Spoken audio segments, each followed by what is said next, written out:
You are listening live to the program. Your teams, your town, your program. Go ball! High fly ball right field. Deep to right. Isaac Collins gives the Royals a 2-0 lead. 2-2.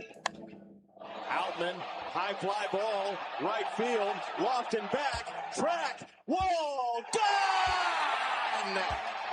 James Outman flips the night. 3-2 Tigers. And a line drive base hit for Rojas to tie the game.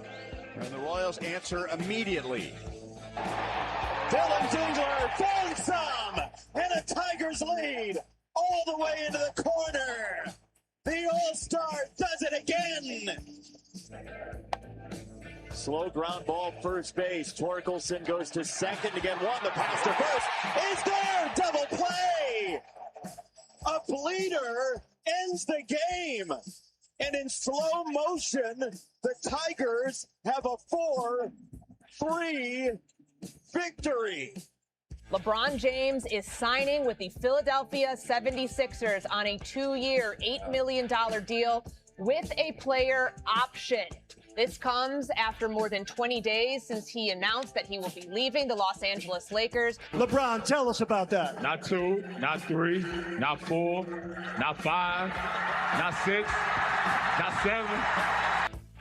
And now, the man who has been to La Feta not 1, not 2, not 3, not 4, not 5, but many, many times, Soren Petro. Right you are, Kyle, right you are. Petro, the program on Sports Radio 810 WHB, 143rd Metcalf, stop on by. It's never a bad decision to stop into La Feta Italian Delicatessen.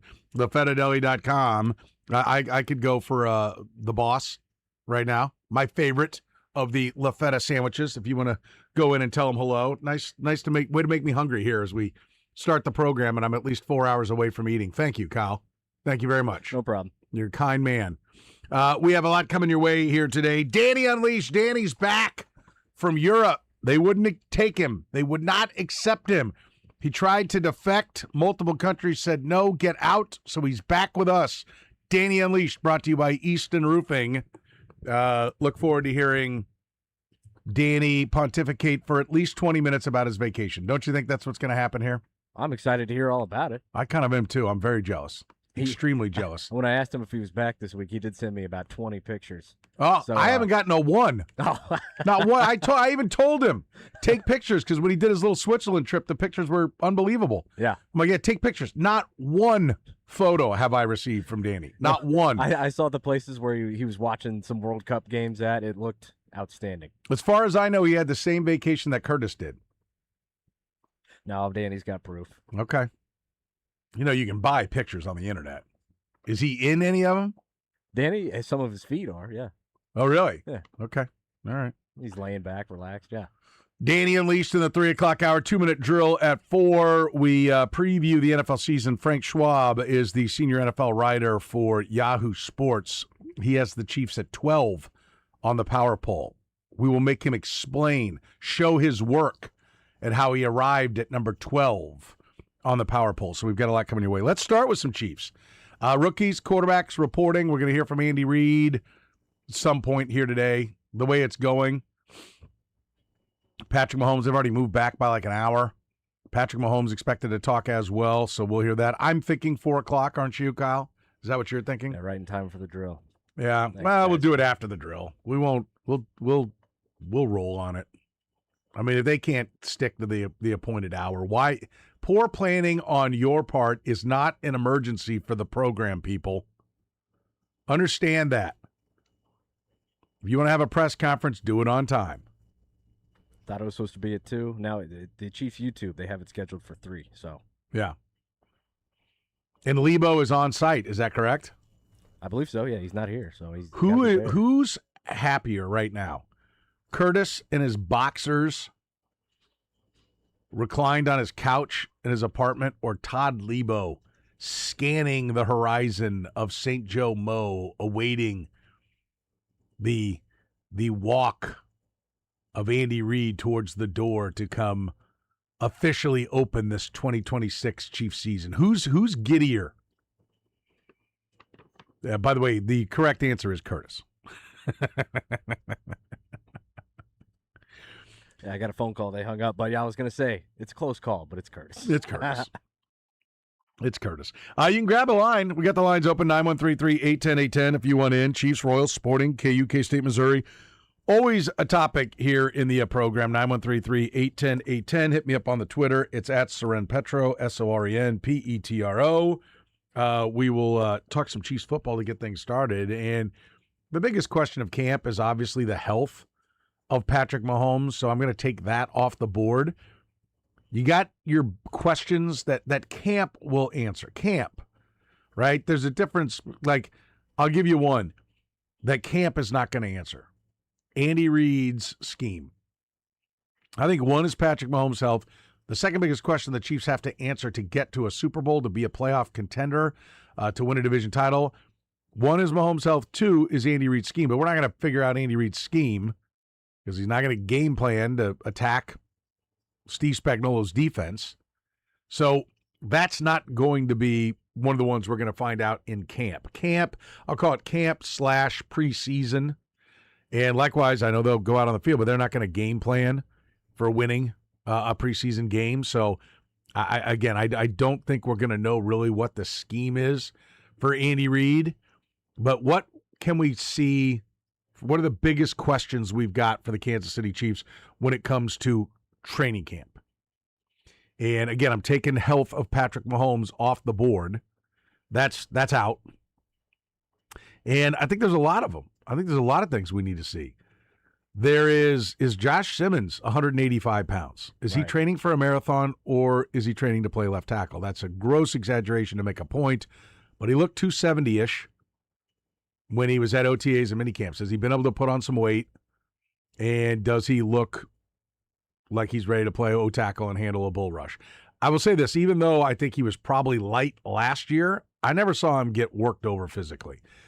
So that's one I think is really important because he is going to be protecting the blind side of a quarterback that's coming back from a leg injury and in all likelihood will not have the same kind of mobility that he did. So I think that is huge, right? I think he's going to answer. I think we're going to watch him. I think we're going to see him look good in drills, go up against George Karlaftis, whoever in one-on-ones. I think we'll see him be fine. I don't think we're going to see him get just shoved back. But we need to see it, right? That is a big one. Protect Patrick Mahomes, right? I think Jalen Moore, Khalil Benson, Esapole, is this really a competition or are there just some names being floated out there to try to motivate Jalen Moore? I don't really care, but I want to be clear, the guy that nobody minds being gone and Taylor, Jawan Taylor, this coaching staff said he's better. And so you've got an inferior player, theoretically, that you're now going to put at right tackle. Has he improved, or is he going to get passed by Khalil Benson? I'll be honest with you. I mean, I think the hope is that Khalil Benson or Esapole beat him out of the job because you got 4 years control. I think on both of them. I don't know where Esapole's, if he counts as a whole year of service time or if it's like a part year, if this is kind of like stealing service time in baseball. 3 years with him or 4 years with Khalil Benson. I mean, the hope is that one of those guys is better, that Taylor's good or Moore is good, and one of those guys is better. But the offensive line, because of the health of Patrick Mahomes, and it's the tackles, I think they're good guard to guard, and I expect Kingsley Suamataia to take a step forward. Remember, he had one of the worst plays we've seen in training camp last year. I mean, I remember the hotel room I was in texting somebody and going, is it a talent problem or is it a coaching problem? I mean, it looked ugly, and he ended up being pretty good. So how much better can he be now with a full year of guard under his belt? The defensive line, for me, comes up pretty quick. Like, they have to be able to pressure with 4. If you look at the teams that have kicked their ass in the Super Bowl, it's because they can beat their opposition with 4 guys rushing. And when was the last time the Chiefs got home with 4? That wasn't just a pure coverage sack. I don't remember it. I mean, it has been painful the last 2 years to watch. Well, they've added Peter Woods. They've added our Mason Thomas. Yeah, or Mason Thomas. Omar Norman Lott is presumably going to be healthy. Does that defensive line win? I mean, you're going to get a real easy chance to grade you some Peter Woods when he goes up against Trey Smith, when he goes up against Creed Humphrey, when he goes up against Kingsley Suamataia. We'll know what he looks like. We're going to find out. Is Peter Woods the guy that was projected to be a top 10 pick coming into last season, or is he the guy that played down and, you know, Clemson decided to play nose tackle? Like, I think Peter Woods is hugely important because it keeps some of the double teams off Chris Jones, and however much football is left in Chris Jones gets a chance to shine and be all it can be. The secondary, Mansour Delane. Like, I'm going to be honest with you, Mansour Delane needs to start right away. We're not going to know that till the regular season, but we're going to see him go up against Rashee Rice. We're going to see him go up against Xavier Worthy, the best that the Chiefs have to offer. That's not really, let's be honest, going to be the biggest test. But is Mansour Delane for real? Because the one thing we can't hear, you can't go from 9 to 6 and this kid doesn't start. Well, he's our nickel. Yeah, he can't have the Noel Williams role from last year. This is not a guy that's like, well, you know, he's still learning the scheme. Like, if I have to hear, you know, Steve Spagnuolo or, you know, anyone talk about, well, you remember he's young and we're bringing him along, and you know, Noel Williams looked good in camp, and then he disappeared when the season came around. That can't be Mansour Delane. You just can't put the resources into that pick. So I think we're going to see right away, what do they got in Mansour Delane? Does he look good? I think you want to see, to be honest with you, what I want to see is Rashee Rice punching his face mask.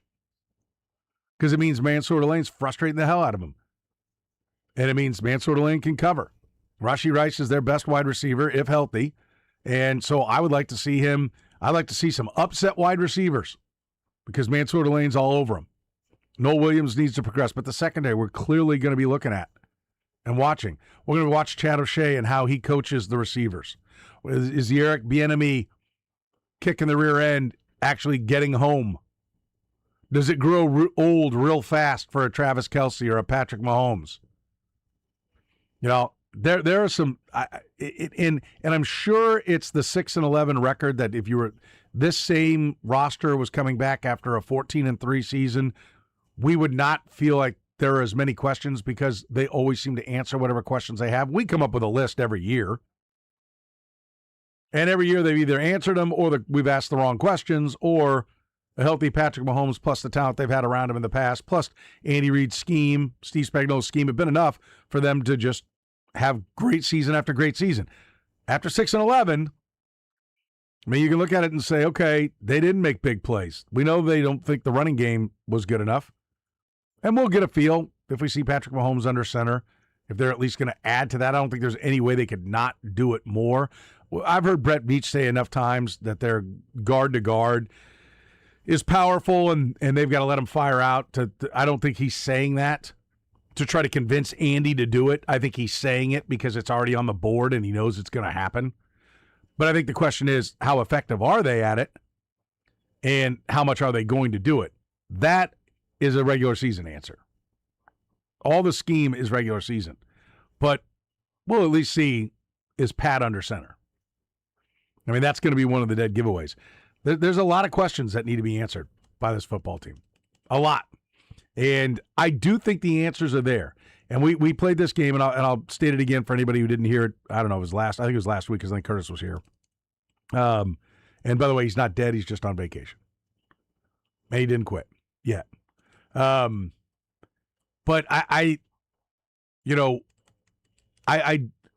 we asked the question, they're 15-2. Getting ready to go into the playoffs is the 1 seed. How did they get here? Right? And I will tell you, all those questions I just asked all got answered in the affirmative.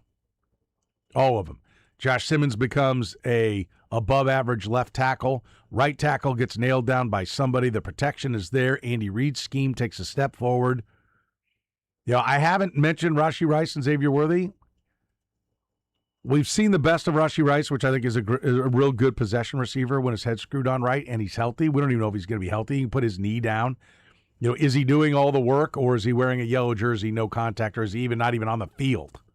Like, that's going to be one of the first things we look for when the veterans report. Or does he come in early? Does he have a good attitude? We'll be looking at that.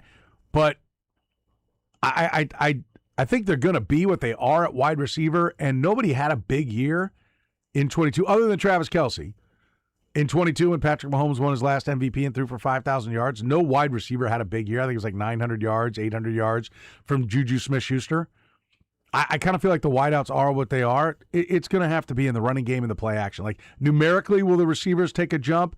Yeah, I think they will, but I don't think it'll be because Xavier Worthy all of a sudden becomes this incredible route runner and turns into Antonio Brown, right, in his prime. I think it'll be because they pound the rock, they play action, and the safety bites, and he's just wide open. It's more a case of the scheme, Patrick Mahomes play fake, Kenneth Walker being effective running the ball, that's where the bump in their yardage is going to be. I don't think you're going to look at it and be like, okay, we're grading the crispness of their routes, the ability to do things. I don't think that's going to go up on either one of those guys, to be honest with you. It might. It's the last chance. It's a new receivers coach. Coaching matters. It might. But, I mean, to me, if they're 15-2, the tackles came through, the scheme took a step, the front four is getting after the quarterback. They're back into the 50s in sacks because they don't have to come up with some exotic blitz every time to get home. Mansour Lane's the real deal. Noel Williams took a step forward. And frankly, I think if the defense comes through, this defense can be better than it was last year. Statistically, it was in the top 10 by yardage, but by DVOA, by per play metrics, it was pretty average, right? I think it has a chance to be fierce if the defensive line comes through. 913-3810810. Rookies, quarterbacks are reporting the football season has begun. We'll talk Chiefs football. I see Brad wants to talk some Royals and sporting. We'll take your phone calls. 913-3810810. You're in the program. The program with Soren Petro. Well, you are my guy. God bless you. Where are all the guys like you? Weekdays from 2 to 6 on Sports Radio 810 WHB.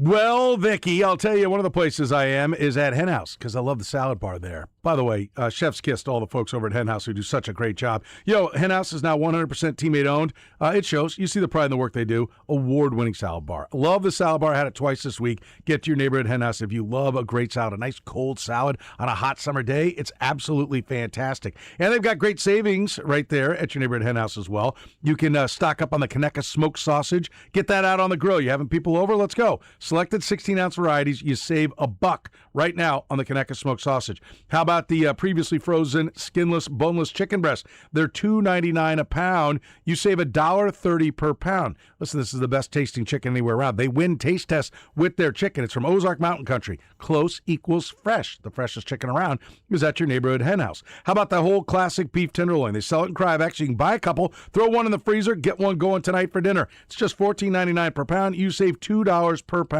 Slice it up into steaks, create an unforgettable meal. It is at your neighborhood Hen House right now. All these specials and more can be found at henhouse.com. That's henhouse.com. You can also get great recipes. You can put in orders. Maybe you got a party coming up, the delicatessen with their wonderful party trays, the bakery with all the cakes and pies and everything. It's all right there at your neighborhood Hen House. Go to henhouse.com to see all these specials and more. Hen House, serving my family, my entire life, serving Kansas City for over 100 years.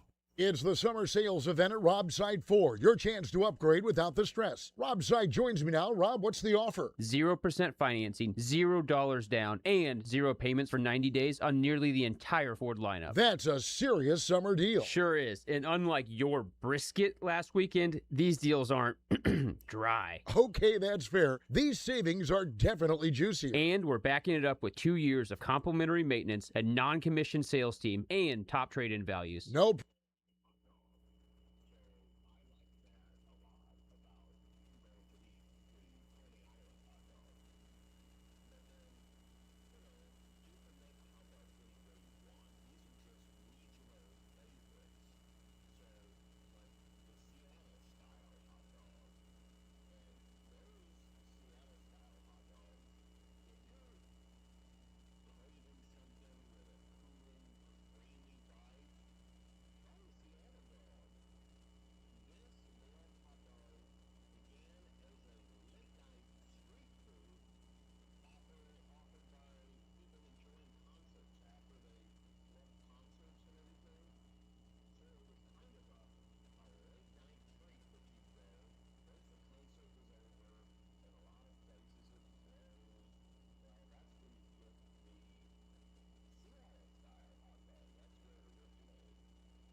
You're in the program here on Sports Radio 810 WHB. Talking some Chiefs football, Royals baseball. Royals losing, but competitively. You're not going to win them all. We'll see if they can take another series. We got to win the next two. But we'll talk some Royals baseball with you, 913-381-0810. Let's go to the phones. Brad, waiting patiently. You're in the program, Brad. What's going on, buddy? Hey, what's up, man? It's been a bit since I talked to you. The last time I talked, I was reflecting back on where the Royals were at, and they'd started off slow, but they kind of recalibrated. And I talked about the difference between responding versus reacting, right? Yep. And one of the things I meant to mention that I mentioned a lot, and some of the stuff I get to do is, like, if you don't respond, you will have to react. Like, if you don't respond, you're going to have to react. There's not a third option, right? You eventually, it's one of those two things. And so, by the way, are you like a coach or a professor or something? Because that sounds very professorial. Yeah. I do a lot of executive leadership coaching. Okay. I was going to say, it not the stuff. first time you've laid that little ditty out there. I can tell. Yeah. But I'm really curious about where the Royals go now, and what they do the rest of the year, and what they build towards next year. And I would love your thoughts on that. That's one thing. Okay. The thing that's really interesting to me about MLS right now, that's sporting, yes, absolutely sporting. But MLS, what's your thought on what I mean, there's plenty of stories about that the 94 World Cup was the impetus for MLS to come to be. And my feeling is MLS as a whole will know it's made it when it is able to recruit a player in its prime to play in its league. And well, let me ask you a question. Define made it, right? Is made it like we the best baseball league in the world is Major League Baseball. The best football league in the world is the NFL. The best basketball league in the world is the NBA. Hockey, it's NHL. Are we talking about made it as in the best soccer league in the world is MLS, or are we talking about made it? Because I would tell you that they have made it. To your point. Yeah, it's all comparative, right? Yeah, it's comparative. I mean, they made it compared to where they were, certainly. I mean, but yeah, if you're talking about being in the conversation of a top 5 league in the world, like top 4, top 5 league in the world, and I don't know enough about soccer to know. I mean, it just feels like that they're not there yet, and they're not. Messi. They're not. I mean, Messi. Go ahead. Go ahead, man. No, go ahead. Messi, I feel like people thought, okay, well, Messi's coming here, and it was just a brilliant recruiting job to get him. And you can't equate how much value that dude has brought to your entire league. But clearly he was not at the end of his career. Like, clearly he's at the end of his career, but like his talents are still immaculate. Right. And I think the fact that guy was so great during the World Cup, I mean, I was like, man, somebody should put a tweet out that says the best player, one of the best top 3 players in the world, is in MLS. Right? I think that's great, man. And it's just, I've one more thought, but I'd love your thought on that too. Yeah. So I think it's interesting because, and I'm going to let you go, Brad. I'll answer it, and you can listen off the air. A couple of things here. The league, you said 94 was kind of the impetus on the MLS. It was actually, the MLS was a requirement for them to bring the World Cup in 94. So it was the reason why the MLS got started. And it was about ready to go out of business. They were down to 3 owners. Lamar Hunt owned 3 teams. Bob Kraft owned his one, the Revolution, and then Anschutz owned 6 of them. So 3 guys owned 10 teams, and they came together and they made all the changes of adopting the European or the global way of playing soccer. Clock counting up, no more shootouts at the end of every game, having ties, all the different things they've adopted. They adopted everything except for they have playoffs. That's the one thing they didn't jettison, is they kept with the playoffs. And that was a big point. David Beckham coming to the MLS was a big point. I mean, I think, we are always looking for the, a lot of times I'll talk about it in terms of the villain, that if we fire this guy, it's all fixed. Right? This is what's going to fix it all. And it's never one thing, right? And it won't be one thing. The 94 World Cup got us a professional league. The professional league has grown through various different things. David Beckham being the first global star to come and say, okay, I will play in this league. And now we've had a number of, as you put it, aging guys on their way out the door, get a bigger check, feel good about, playing against little kids, right? I mean, I am Moses Malone against third graders. Let me tell you that right now. You've never seen post moves like when I take it down on the blocks on third graders. I am unstoppable, right? It's kind of fun, right, when you do that. There's a little bit of that when these guys come over, like they get to, again, be great. Zlatan was on the downslope of his career. He comes in and scores like 3 goals in his first game for the LA Galaxy, right? It's like, that's part of it. But to your point, like, when does the league play top 5 level? There's not one moment, and I think I like your point about if you don't act, you're going to have to react. I think the MLS is at a critical point.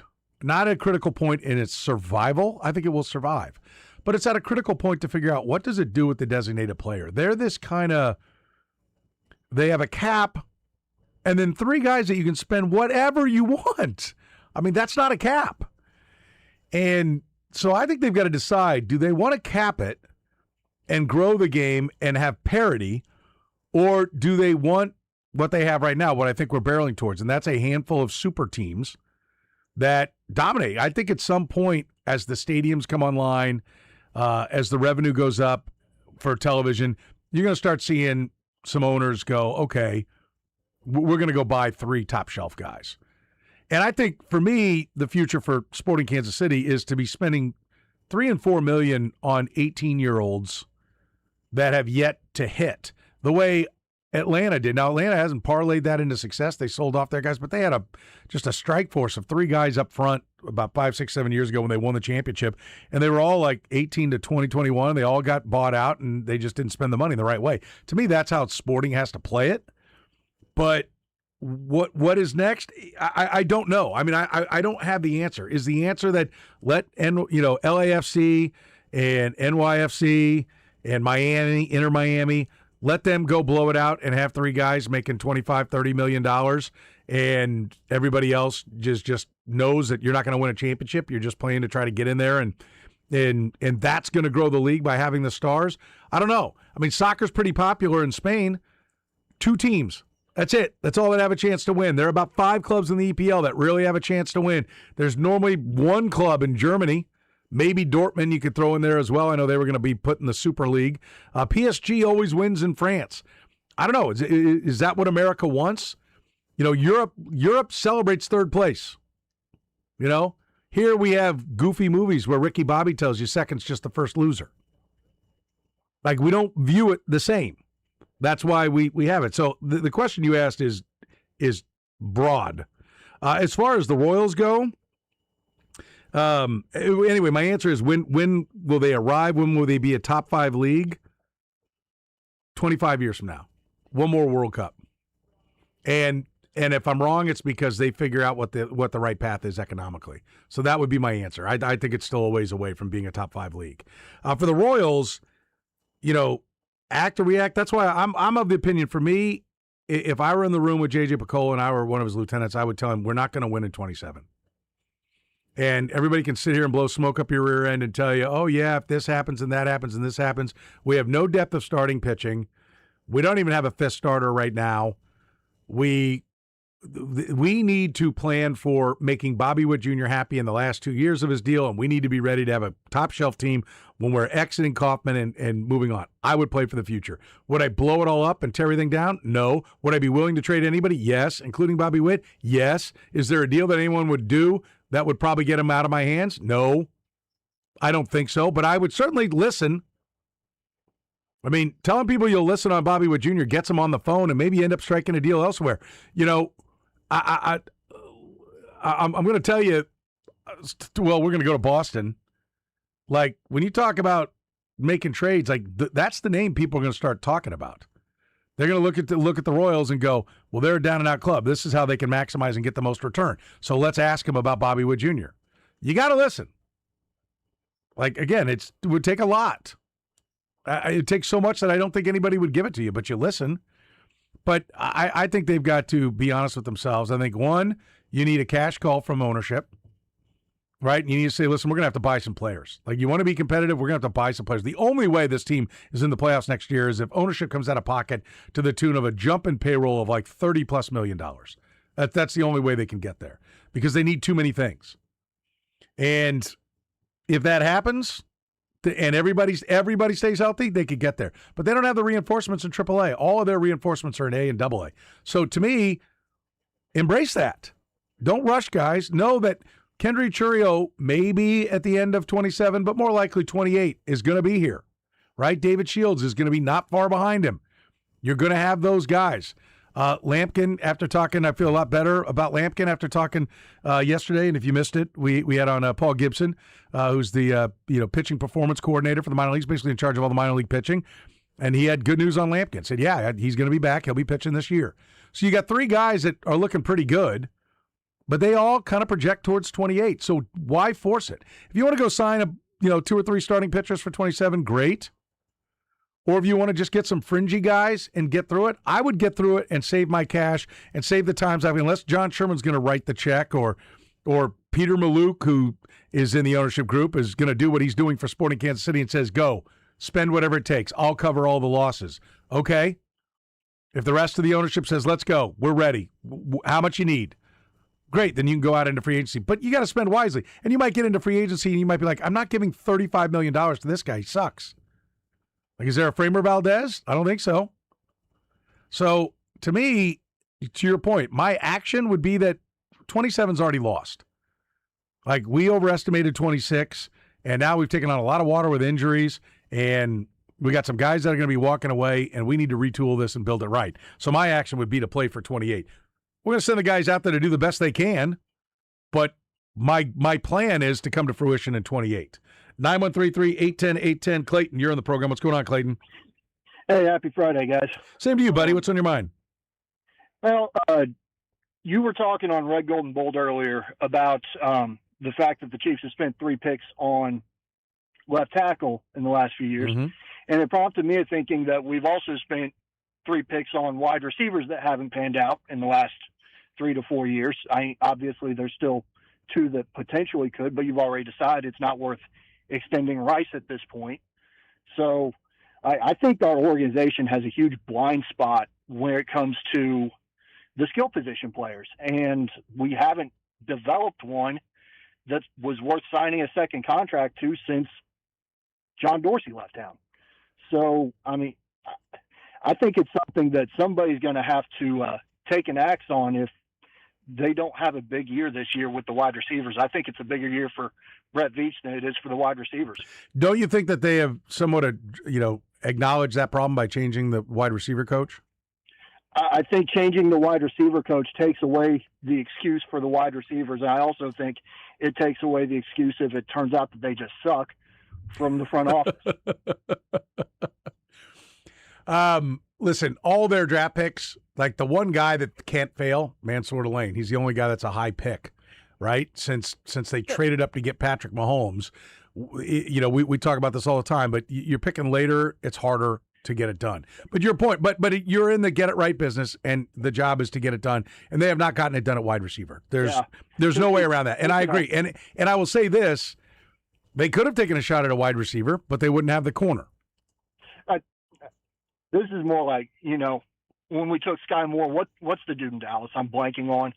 And I know he's a head case, but at least he's a productive head case, and he hasn't had problems off the field.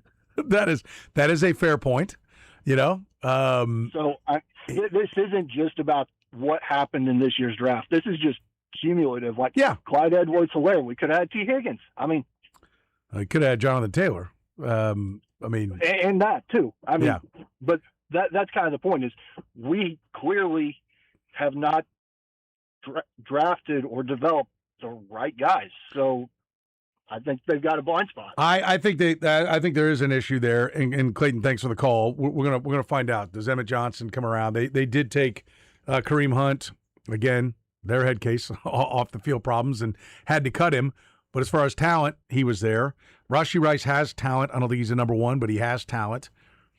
You know, Xavier Worthy, the shoulder injury, listen, you can't excuse a shoulder injury because that's why he was still sitting there after running the fastest 40 time and being a productive receiver at Texas, because everyone's like, that guy's going to get hurt.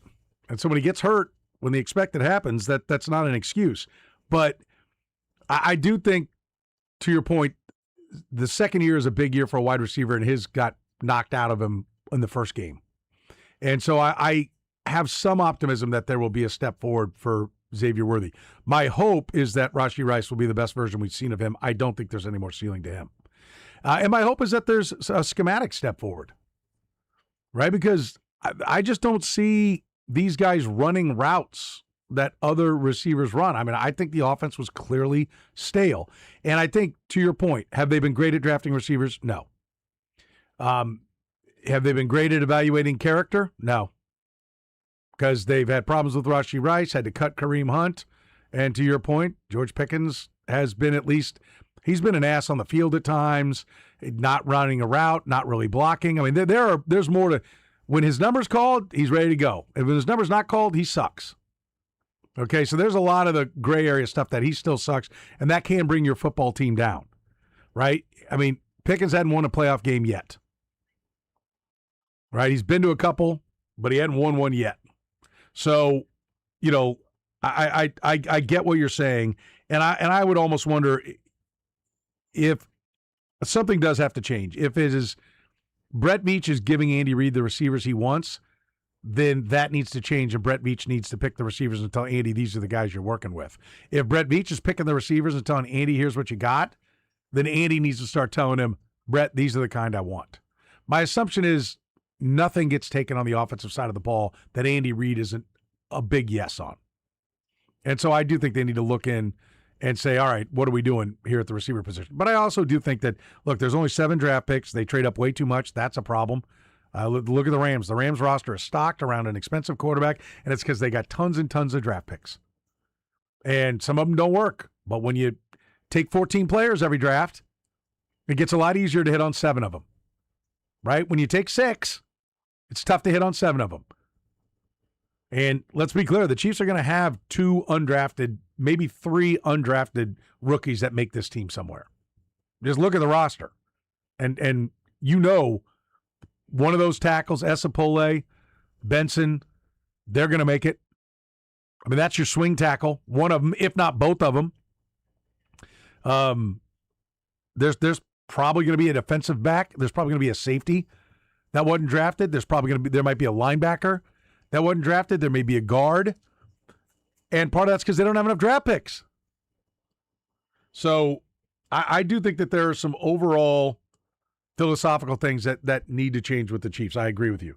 913-810-810. Mario, you're in the program. What's up, Mario? Man, Soren, I tell you, my brother, I don't care if you doing commercials for the hen house, from the salad bar to the pies, or yesterday I was listening to you, bro, and you was talking about the citrus taste of the Corona. Hell, I don't even drink, but you had me wondering what a Corona was. There you go. Like. There you go. I gotta tell you, bro. I always tell you I buy a ticket to hear you talk about the Chiefs, and I'm gonna tell you something. You raised just a good, valid point. I was looking through the Chiefs Fred's draft, and I was like shocked at how many guys we whiffed on, and how we found guys in the 5th round type of guys, like of course Tyreek and guys like that. But we struggled, you know. And what you just said about Veach always trading away picks, I always said that was bad for business. And he puts basically the bullseyes on Mansour's back, because he has to be a player, not just a guy, but he has to be a difference maker. When you give up a high 3rd, a 5th, and trade up to pay him more money from the 9th to the 6th spot, he can't be just an all right guy. He has to be a difference maker. And so I think what Veach is doing, he's hurting us trading up every year. You know, I just don't get it, and I wanted to know what you thought would be the Chiefs' record, because honestly, I love the Chiefs more. That's my favorite team, period. But I just don't see playoffs, to be honest with you, because I thought last year this looks like a 2-year reboot. because we got so many holes, and I don't know how anybody could say 12 or 13 wins with a team going into camp with this many question marks, Soren. I again, and I will offer up as I rattled off those question marks that they sound like bigger question marks. I don't know if it's just they seem like bigger question marks because they were 6-11, or if they just have much bigger problems. I think it's a little bit of both. One, we're probably sensitive to it because we saw a bad season, and two, they went 6-11 for a reason. Now, I do think that from this point, and Mario, I'm going to let you go because I need to take a break, buddy, but thanks for the call and thanks for the kind words. I appreciate it very much. I will say this, they had a brilliant draft in 22, right? And again, that's the draft you're going to look back and I point to all the time. Part of the reason why they had such a great draft is because they had 10 picks that year. They actually had 12 picks, and they traded up twice in that draft and moved away 2 of the picks. They went into the draft with 12 and came away with 10 players, and they came away with Trent McDuffie, George Karlaftis, Sky Moore didn't pan out, but Brian Cook, Leo Chenal, Josh Williams was at least a fourth corner for him. Darian Kennard's actually still kicking around the league. Jalen Watson was an excellent player. Pacheco was a serviceable running back, but that was a great draft. They had a lot of numbers, but they also did a really good job on that draft. This draft has the potential based upon the fact that they've got 2 firsts and they've got high picks.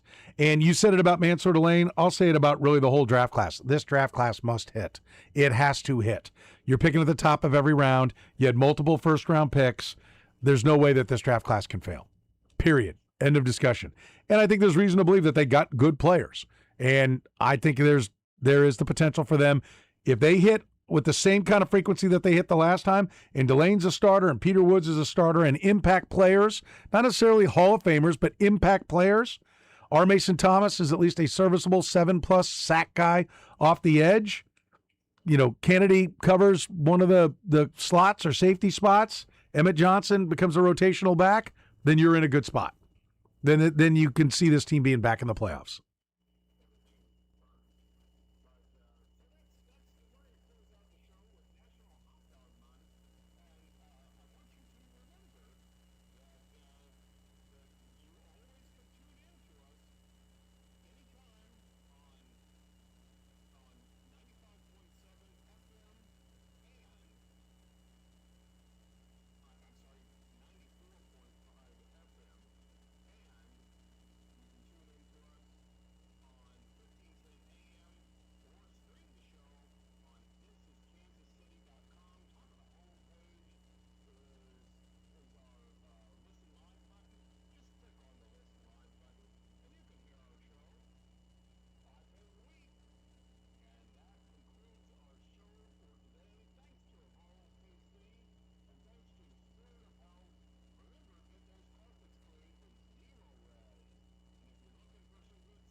You're listening to the program here on Sports Radio 810 WHB. Thank you for joining us here on a busy Friday. Wrapping up the week. Talk a little Chiefs football. Vicky wants to talk a little NBA. Vicky, you're in the program. What's going on, dear? Hey, I do have an NBA question. Okay. First, I listened to all the comments about the Royals, and I think that there is such a difference in the way we view the players for a baseball team because we're with them for such a long season, and we get attached to them. Even when they fail us, we're hoping that they come back. And with the NFL, it's bang, bang, bang, thank you, man, you're done. And so I think that's why we shouldn't blow the Royals up. We have such great affection for them, and that's nurtured over a very long season. And I think we have different reactions to football players being traded, although Trent McDuffie broke my heart. I don't care what to say.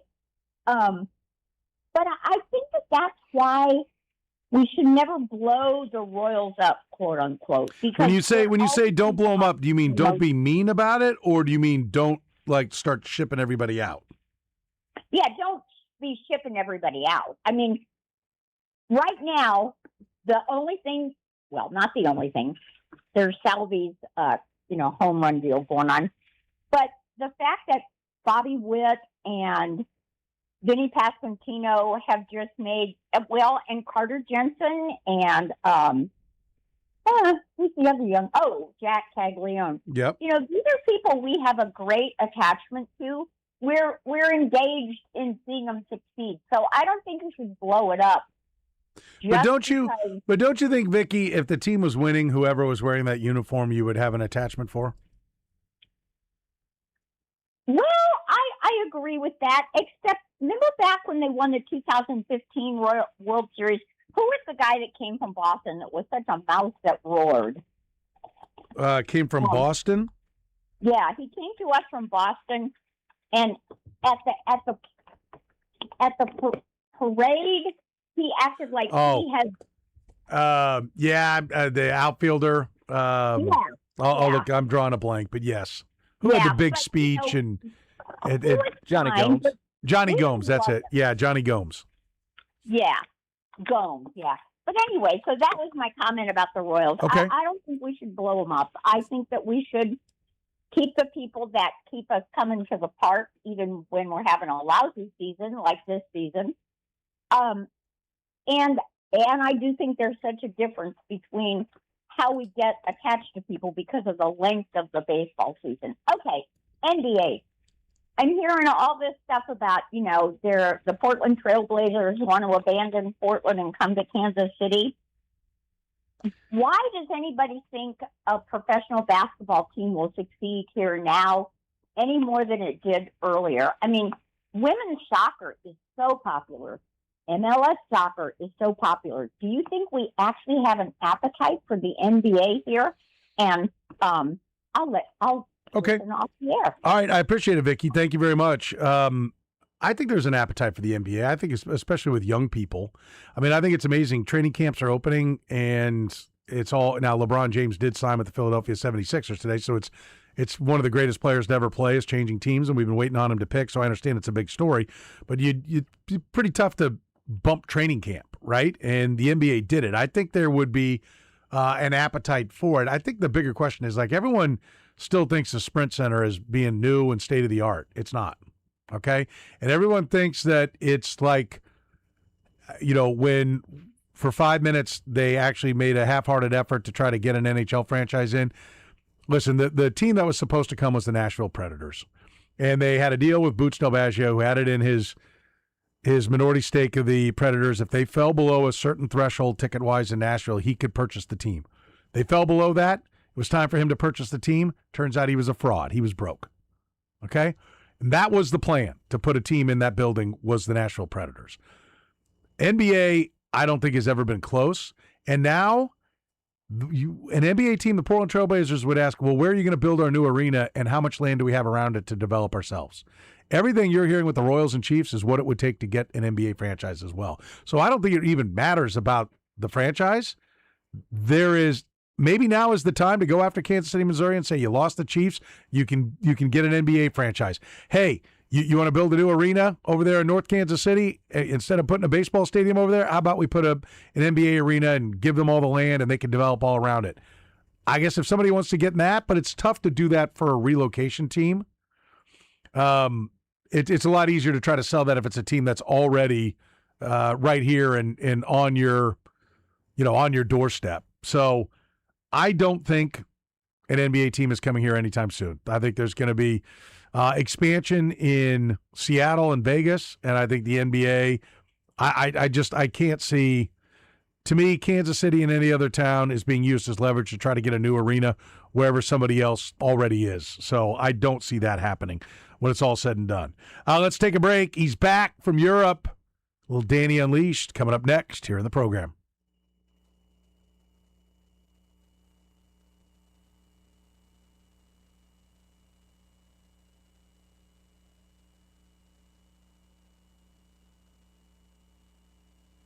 All right, which Major League team is the only team to have 5 players who have played at least 500 career games, all with the same franchise? Brought to you by Twin Peaks.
Danny Unleashed, brought to you by our friends at Easton Roofing. Joe Spiker and his great team, Kansas City's best when it comes to handling the roof over your family's head, the roof over your business's head. That's right, whether it's commercial or residential, Easton Roofing, Kansas City's best. No payment collected until you're 100% satisfied. You can check out the website, eastonroofing.com, or give them a call. Talk to a real person, 24/7, 365, 913-257-5426. Honest communication, clear expectations. Your home is probably your biggest investment. Don't trust it to somebody who just flew in from town, chasing a storm. Get the best. Locally owned and operated for more than a decade, Easton Roofing is Kansas City's best. You can find them online at eastonroofing.com. Danny, look at this fancy jersey. Who you got? Luka Modric, Croatia. Okay. I will say this. I was in... Where all did you go? What were all the towns? You took a cruise, right? Yeah, well, it was half of it in the middle. We went to Athens for 3 days. That's where the boat took off. The boat went through the Greek islands, and we went to Montenegro, a place called Kotor. That was maybe the highlight of the trip, a completely unknown place that I'd never heard of at all. I knew Montenegro still existed, but I knew nothing about this city. You went through a fjord to get there. It was high mountains, beautiful town. That was really cool. Then we went to Croatia. We were in Dubrovnik and Split and one other place. And then we got off the boat, and we did 3 days in Venice and 3 days in Florence. So wow, it was a great trip. I barely a sour note. I had some funny sports moments, had some intriguing interactions, but mostly it was just great regular vacation, going to see the David and, Michelangelo's work and all that stuff. And Venice, I love Venice, and it's the second time I've been, and it was up to the standard that I had set and remembered it being. I love it there. People say it's too crowded, but all you have to do is be a little creative and not go where every tourist goes in the town. You move 3 or 4 blocks away, and you're in these beautiful little alleys and restaurants and shops, and the whole thing was great. I mean, the people were really friendly. The Greek people were great. I had a Giannis sighting when I was in Athens. Oh, Giannis was there? I was in a bar-ish place. It was a place where you could buy beer or whatever. There's a crazy story that goes without that, but you'll have to listen to a Thirsty Thursday sometime to get that, because it's a little off color. DannyClickscale.com. Yes, that I do that with Joe Spiker, actually. Yeah. So I was in there, and all of a sudden, there's like hundreds of people are running up the street right outside. I'm like, what the hell's going on? And they said, oh, Giannis just went by. And he was like the Pied Piper. I mean, it's like literally, it was hundreds of people were following him around trying to get his autograph and the like. And it seemed like he was very nice to them. So I couldn't have asked for anything more. It was really great. Every step of the way. Food was fantastic. You know me, I really love my food. Not really. But I do went on vacation, and it was great. I would say one of the strangest things food-wise, and we don't want to go all the way with this. Chiefs are probably going to pop up. I like soup. That's one of my favorite things. And so I ordered this thing called fish soup when I was in Venice, and it comes in, and it just looked like a giant bowl of mussels. There was like all these mussels there, and so I started shucking the mussels, and by the time I finished, I had maybe one of the best bowls of soup I ever had, but because the broth was great and everything. But it's a lot of work there. It was a work-intensive bowl of soup, but it was great. That's why they're not fat. Right. They make you work to eat. And people walk so much, My wife would say, because I work out first anyway, but she'd say, well, we did 17,000 steps today. I said, you did 17,000 steps. I did whatever, 22. But I mean, routinely we were walking 15 to 18,000 steps a day, just around the cities. And so it was wonderful. I can't say enough. Now, accessing the World Cup and the Open Championship, a little more dodgy. I probably wasted $200 of things that I've canceled since. Don't ever try NordVPN, which guaranteed me I would get to see the World Cup streaming on my computer throughout the entire It trip. doesn't work. I learned that in Costa Rica. So the VPNs, I would avoid those. But when I was off the cruise ship, I generally could do it. But I had some cool experiences, too. My internet crashed the night of the Argentina-England game. I had watched the Spain-France game on my veranda above a canal with my computer resting on the ledge with my beer there. It was one of the most wonderful experiences. The game started at 11 o'clock. It was wonderful. So I come right excited for the same routine the next day. Internet crashes. So now I have to go in search of the elusive sports bar 1 in Venice. And I found it, but it was. I got there 10 minutes before game time, and it was packed, 1 in, 1 out. So I watched the game on my tiptoes through the window, the first half. Now, luckily, I had a nice brown bag of a couple of beers with me, so it was fine. I could see the game. It was a big screen, and I got in at halftime, and it was pretty crazy in there. It was almost all British people, young people in their 20s. Half of whom were really fired up about the game, half of whom were just trying to hook up. So that was a great way to consume the game. So that was cool. And the other thing was sort of the equivalent of, back in the day where people would gather around newspaper buildings to watch the results of the World Series, like on the ticker tape, and they would put it on a board, electronic board atop. Well, that's kind of what I did when I was on the boat for some of the games. The Guardian, the British newspaper, has a reporter at the game, and he sort of live stream chats the game the whole time with still pictures. So it's a decent way to follow the game. He does really vivid. So I did a lot of that. And that was kind of interesting. But it was cool. Everything was cool. And then I watched the final of the World Cup, got it through DAZN, D-A-Z-N. That did work, but it was in Italian, so I got to listen to it in Italian. And I watched the final round of the Open Championship on Sky Sports Italia in Italian also. Now, the one thing about watching golf is funny because not all words, I guess, are, in other languages, they don't have all the golf words. So the guy would, when Cameron Young on the 18th hole, when he blew the tournament, basically hit the ball in the bunker and then hit the face of the bunker, and then Young bunker. So anyway, that was interesting. The whole thing was great. It was wonderful. I'm glad. A little bit of me is glad that you had that problem because I was trying to do it when we spent a few days in Rome at the end of my daughter's choir trip. And I took in the F1 race in Italian as well. Right. So I was like, I can't get this to work. Right. Soccer game, I'm enough of a fan. I don't really need the commentary. I can tell what's going on. But you like it. If announcing is great, it really can make an event. It's one of the things I've often talked about, how I pick out baseball games on Sirius by, what announcing teams I like. The Giants announcing team is out of this world good, Indians, whatever. So it can really make it, but it's kind of fascinating, to do it. So anyway, it was a lot of fun. Yeah. So how long were you gone all total? Almost 3 weeks. We actually got stuck in Atlanta the last night, so it added a night. We had already coming back? Yeah, we'd already done 14 hours, and then we already had a 4-hour layover. And once the flight was supposed to leave at 5:59 from Atlanta for Kansas City, and they delayed it once, and when they delayed it the second time, we called no mas and said, we're not even bothering to see if this flight goes. And we just stayed in the airport hotel there. Yeah. So almost 3 weeks. Okay. Yeah. So it was great. It wasn't rushed. We did all kinds. I swam in a grotto. I did 4 or 5 boating trips. We used a tour guide a couple times, which we generally don't do, and they were excellent. One in Venice and one in Florence, and so I told you there was not a sour note to the whole trip, really. I hurt my foot a little bit, but besides that, I'm a tough guy. I'll fight through it. In fact, I aggravated it just now walking up the stairs. I'm a tough guy. I'll fight through it. Yes.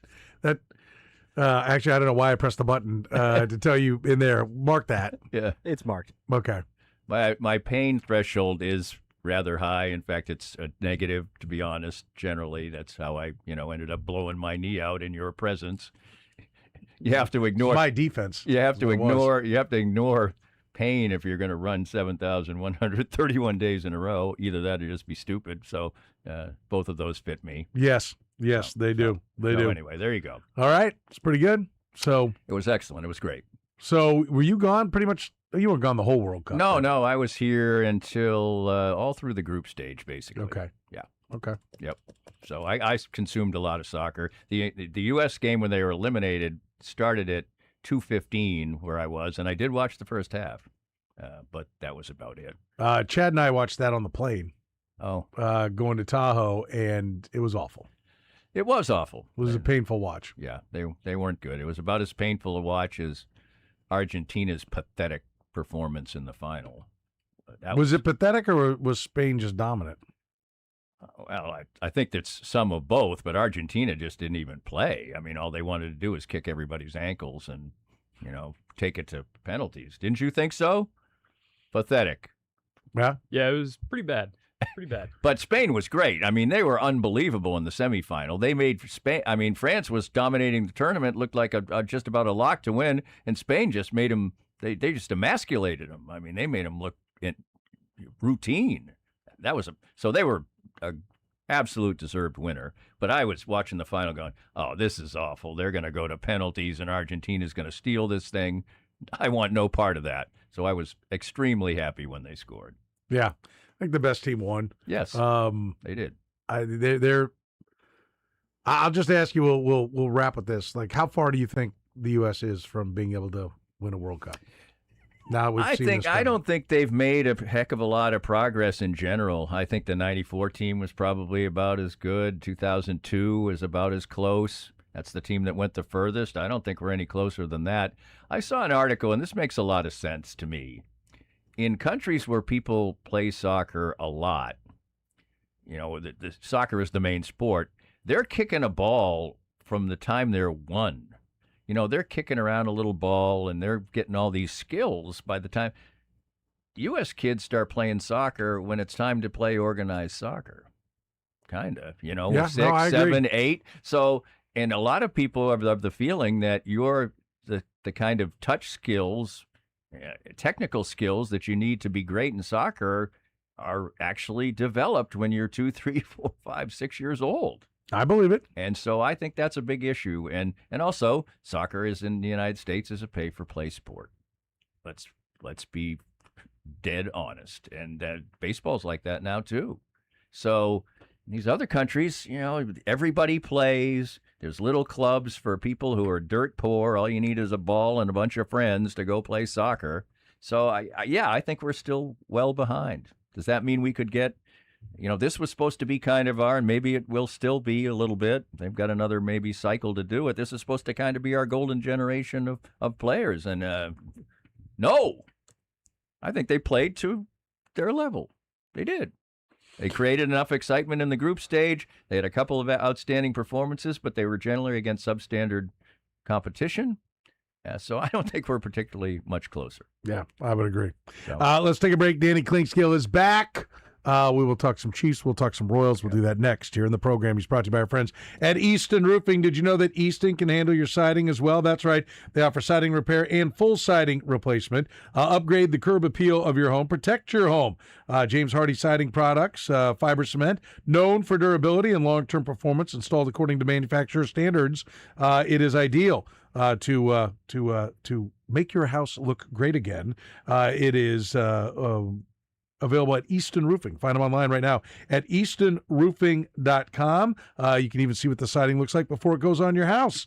Go right now. Plus a paint fade warranty up to 15 years. It's at Easton Roofing, eastonroofing.com. The program with Soren Petro. This drama contains adult language. Discretion is advised. Weekdays from 2 to 6 on Sports Radio 810 WHB. All right, listen up. Do you have a toilet that won't stop running? Maybe it won't flush. That's the worst, right? It's bad enough. We had a toilet that was just running and running and running. We thought we had it figured out. Okay, let's get in there, look in there. Nope, we didn't have it figured out. It just kept running. So I called the Plumbing Pro. Timmy told me about the Plumbing Pro a couple of years ago, and we call no one else when it comes to our plumbing. Sewer, septic, drain installation, and repair. They are Kansas City's best when it comes to fixing any kind of plumbing. So if you can't do a load of laundry, if that shower's not hot, if you can't flush that toilet, the one to know is the Plumbing Pro. Call 816-763-8200. Find them online at theplumbingpro.com. Oh, sure, you can spend hours trying to fix it yourself, or you can do what we do. we call the Plumbing Pro. That's why this week when we had them out to fix that toilet that wouldn't stop running upstairs, it took about 30 minutes because they're experts at what they do. Locally owned and operated, Kansas City born and bred.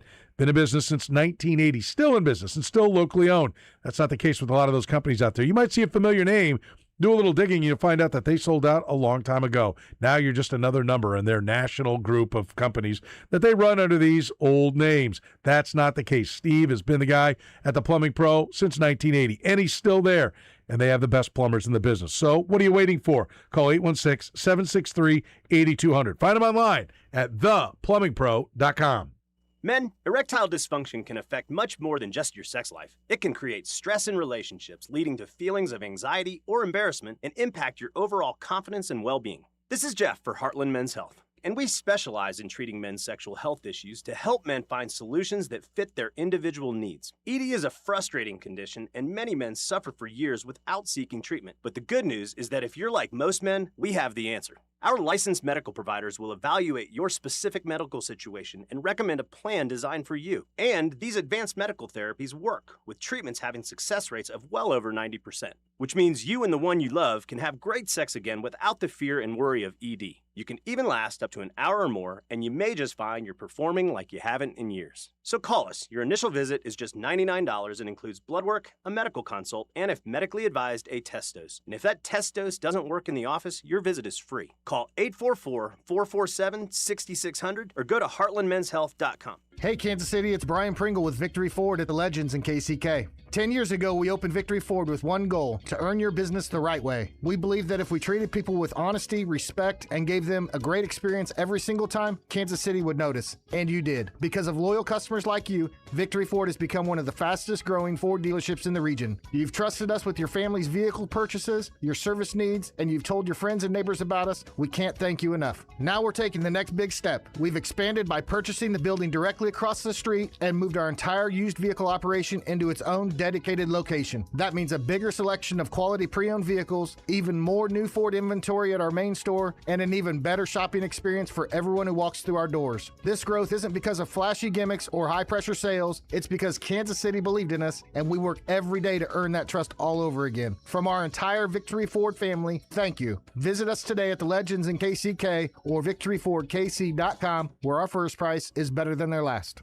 Les Norman here. I want to invite you to tune into my show, Breaking the Norm. Every week, my special guests join and we cover the brightest and most compelling side of sports. Inspiration, heart, and a whole lot of positivity from people who have lived life differently. Athletes, entertainers, and people like you and me, sharing their stories of challenges they've overcome, experiences that uplift, motivate, and celebrate the good side of sports and life. Breaking the Norm is presented by truckmovers.com and First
All right, our Twin Peaks into the hour answer. Which major league team is the only team to have 5 players who have played at least 500 career games, all with the same franchise? All right, which teams, how many? Have had 5 different players. There's only one team, and they've got 5 players who have played all at least 500 career games with the same franchise. With that franchise. With that franchise. Baseball. Yes. There's only 5? There's only one team that has had 5 players to play 5. 500 or more games? But only for that team. Just for only that team, yes. Oh, only that team. Okay. I'll go Cardinals. Nope. You would think it'd be a Reds, one of the older Right. teams, but I'm trying to think if they're in some sneaky, like the Royals somehow sneak this under the wire. Frank White, George Brett, Salvador Perez. Might be the Royals. Is it the Royals? It is the Royals. And it's just present day guys. I should have put that in there. Vinny played his 500th yesterday with the Royals. Yeah, the present day is an important part of the equation. that would have been important. It was. It's a really important part of the equation. My fault. It's been a long week of end of the hour answers. Vinny played his 500th yesterday. Garcia, 518. Isbell, 552. Bobby, 720. And Sal, 1802. That's a good note, though. I like it. It's a good note, but is it an indictment? Is it a sign that you're not transactional enough? I would say it probably is because, one or two of those players has not been great for your team. So, I mean, Isbell's played over 500 games for the Royals. Is that a good thing necessarily? No. No, I don't think so, probably. But anyway, he did a reasonably good job with the question in the end. Just as I was going to come out of the break and say publicly what I said to him in a text last night, I think he does a wonderful job on the night shift. Kyle does. Well, thank you, Danny. I like his work on there. There you go. I was listening last night. And we actually think he does a pretty good job on this show, too, Danny. But, Well, yes, but it's a different role on that show. Yeah, you don't want him to do so well on the night shift that you lose him. We don't want to lose him, but if that's where it goes, yes. We've had a couple people sit over there. Yeah. We'll Easton knows how to run the board. I'll just bring him in. Yeah. There you go. We'll get next one's already locked and loaded, ready to go. There you go. But on the Royals front, you want to start with them? Sure. It's 27. Are they kidding themselves to think that they can compete in 27? Yeah. The look on the face. I wouldn't have If anyone's watching on the YouTube, you got that. The look on the face was the best part of. I wouldn't have said it even a little while ago. Yeah. But now you would hope they're going to trade off some people. Now, if they don't do that in the hopes of competing in 27, I guess the odds of it would be slightly better because maybe you would still have Michael Walker. But, Seth Lugo's shown signs of aging this year or just reverting to maybe what he is, and they got the best of him for a couple of years. Walker's only getting a little older, although he's been just fine this year. We've seen some vulnerability, obviously, in players that they considered cornerstones like Pasquantino, who probably won't have much power till at least the middle of next year or something like that.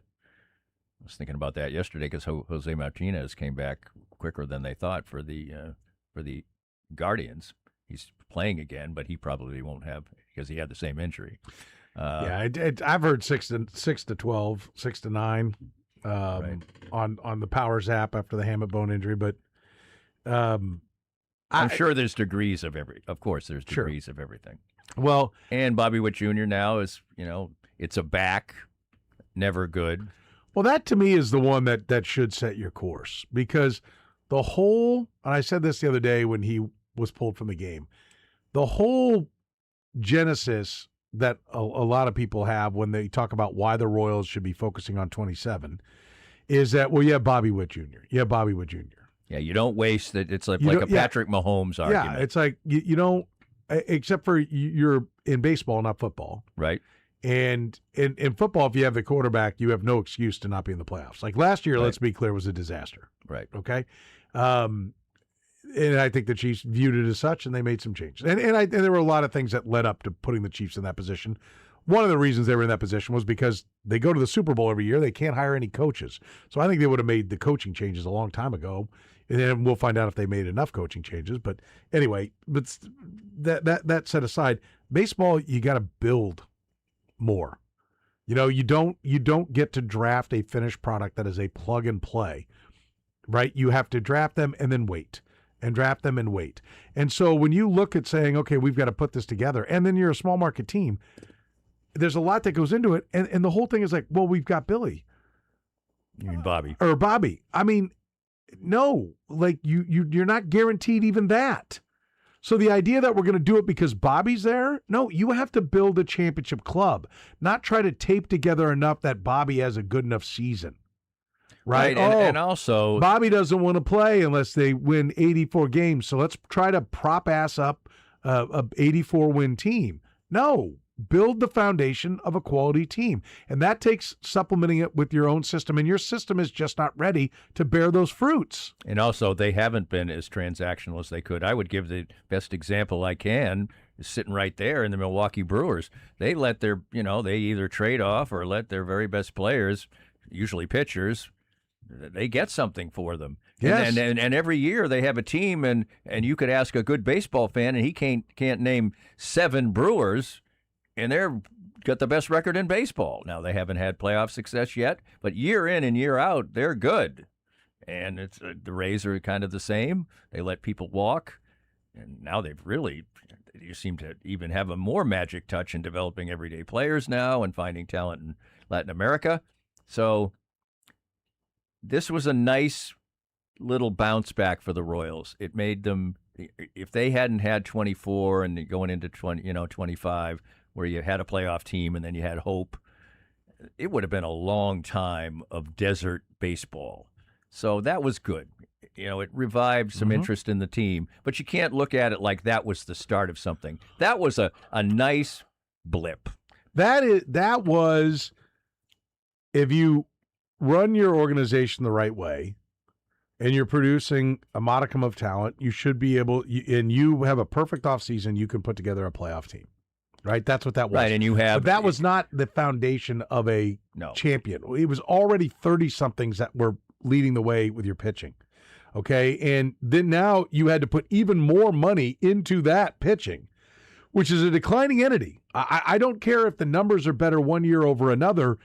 They're falling apart. Like, the human body doesn't get better at 36. It's worse at 36 than it was 35. 35 is worse than 34. 34 is worse than 33. You're ramping up the expense on a product that is going down. Now, Michael Walker's having a fine year, but if you're an analytically driven team, his FIP is 4.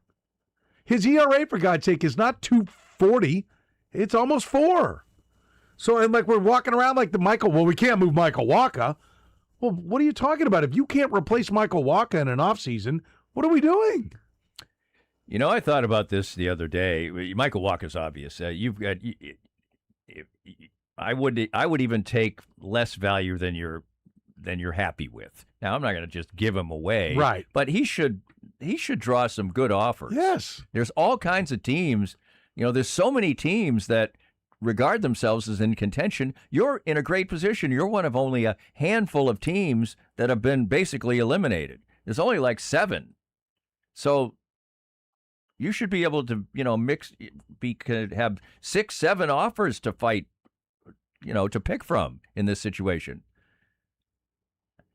Wouldn't somebody like a couple months of Salvador Perez?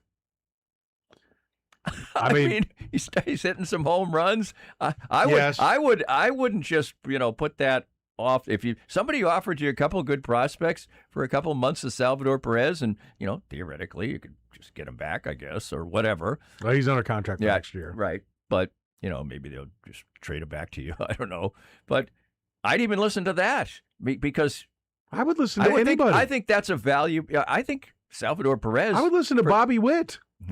I don't know about that. I think I still. When I say that, everybody, that's what everybody says. Listen. Oh, I would say I would trade him for whatever I could get.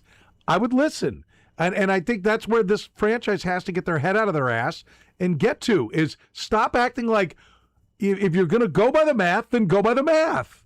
But you don't get to go by the math when it's convenient and then be like, no, but we like Salvi. But no, we're not going to trade Bobby. We won't even listen on Bobby. Like, no. Because that's what they told themselves this past off. Well, we give Cole Reagans. I mean, we're just not going to find an ace like that. The math said trade him. And people got pissed when I was like, I would trade Cole Reagans. If that's what it takes to get an everyday outfielder from Boston or wherever it is, I would trade him. Oh, that to me was patently obvious. If you looked at it, what you were looking at is him as a lottery ticket, because the evidence was he was going to break down again. I mean, yes, totally, and he has, and now the odds of him actually being a viable pitcher from this point forward, to me, aren't very good. I agree. I think he's done. I think you're going to hope that he comes back as a reliever and can hump up, max effort his way back to being a fairly effective reliever. But I agree. And what did you get for it? And that's the thing is, I know I said earlier, like one of the things. I mean, it was a great trade that they made, but that so then make it another great trade. That doesn't mean you found Jacob Misiorowski. Well, did you see the Bradford Doolittle, to your point about the Brewers, the Bradford Doolittle piece about how Delman Young became basically 72 WAR? I did not. Well, he writes a piece where he basically follows who they traded, who they got for Delman Young, then who they traded all those for. Right. And how they kept turning it over, and he's shown how this is how much WAR the Rays have gotten from what was Delman Young. Okay? And that's the thing is, like, I think the Royals, I think it feels to me like they were all gung-ho and ready to get in there and be much more analytical than Dayton Moore was to get rid of the guys they wanted to get rid of, right? To reshape what is. But now they've fallen back to, these are our guys, and we went to war with these guys, and they're our buddies, and so we can't move them anymore. Stop going to the clubhouse. Don't learn their wives' names. Please don't know how many kids they have. Leave them down there as a commodity. I want winning baseball, okay? I don't give a flip what it says on the back of the jersey. While they're here, I love that Vinny Pasquantino's a great guy, and Sal's a great guy, and all those. Michael Walker's a great guy. Seth Lugo's. That's wonderful. But Royals is what we'll say on the front of the jersey forever, theoretically. It's always going to change on the back. George Brett isn't still playing.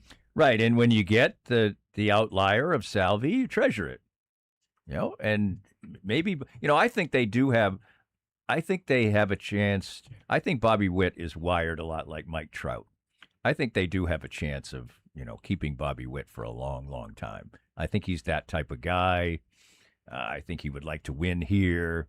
I don't think he's somebody who just is going to chase every last dollar. So, but I know who his agent is. But so I do. Who's his agent? He's not Boris. Oh, he's not Boris. No. Okay, well then that's even better. No, isn't his dad represent him? Mm-hmm. Is that right? Yeah, it's part of it. So I don't know whether that's good or bad. But I mean, his dad played a long time in the majors, but I think his dad probably realizes, because his dad played for what, 8 teams or something. I think he knows that stability is kind of nice. I don't even care what he wants. Right. I don't even care. It's not, that doesn't even matter.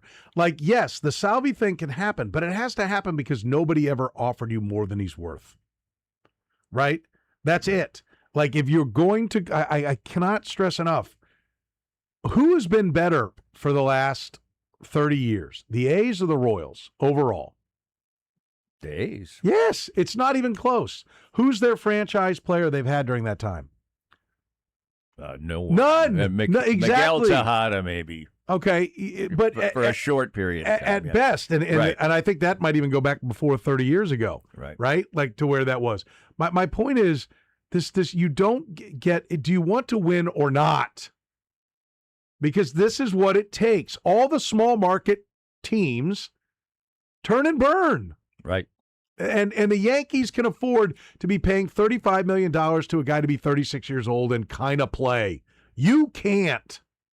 So that's the thing. Even if, like, I'll be honest with you, I don't even want Bobby Witt Jr. to finish his career here. Because at the back end, he'll be making a ton of money and he'll suck. That's what happens on those deals. You have to sign the guy through the age of 40. They're not on steroids anymore, and they suck at like 30. Let me tell you how bad Juan Soto's deal is going to be at the end of that thing. right? It's going to be terrible. So if you have Bobby, unless John Sherman has so much money that he's like, no, it's okay. I'll pay him 40 and we'll put another 240 million around him. Well, okay, then let's do it. But I'm yet to see that happen here. Yeah. I don't think it's going to happen here. Now, maybe the next owner, probably the way it's going, Peter Maluk, he's got billions and billions of dollars. Is he going to run that? Okay, fine. You know, the New York Yankees could afford to pay Derek Jeter way too much money to be a decent player and a bad shortstop because they could overspend on everybody else. That's what it takes to make Bobby Witt Jr. play his entire career in Kansas City. But the other thing the Royals have going for them that they should think about in the Brewers model is that, which is different than the Rays, is that when the Brewers are good, they draw, and they make some money. You know, so they have an opportunity. The Rays don't draw any fans. The Brewers draw. The Royals draw when they win. So you have the opportunity to not just, you know, build a winner and then be watching as, 14,000 people are out there. You get some return, and you can maybe get to where you're close to middle of the pack in payroll and still being effective. So, I said it at the start of our conversation. They need to look at 24 as just a happy occurrence. They made great deals early in the tenure of their general manager. Everybody stayed healthy. The starting pitchers made every start, which never happens. And you made the playoffs. Great. But that was not the start. That was a happy accident. I would call it a happy accident. It was. You get credit for it because you made the deals that made it happen, but there was also a lot of good fortune there. And what have we seen now? They've had a little, this year's been bad fortune, but they were bad before the injuries came. So you can't really cry about that either. They have added to this team over the last 2 years, 3 legit players from their system, right? Carter Jensen, Jack Caglione, and Noah Cameron. And there are certainly question marks about Noah Cameron and Carter Jensen's 6 months into being good. Yeah.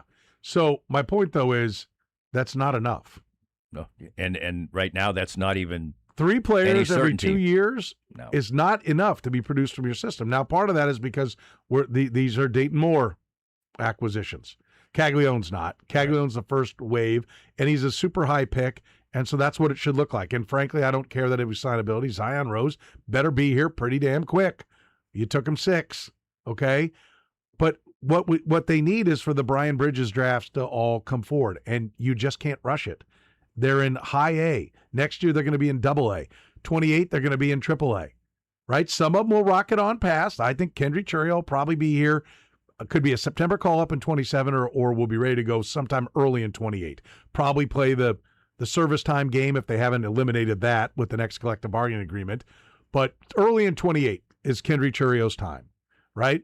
The others are coming. And once the system is filled with Bridges players, then I think that they will be having the kind of talent coming forward that they need. But right now they just don't have it. And the next test for them, which we haven't been able to see because, as you said, they haven't had the waves of talent. Now the trend is for everybody, including smallish market teams, is these guys come up, they prove something, and they sign long-term like when they've played 20 games in the major leagues.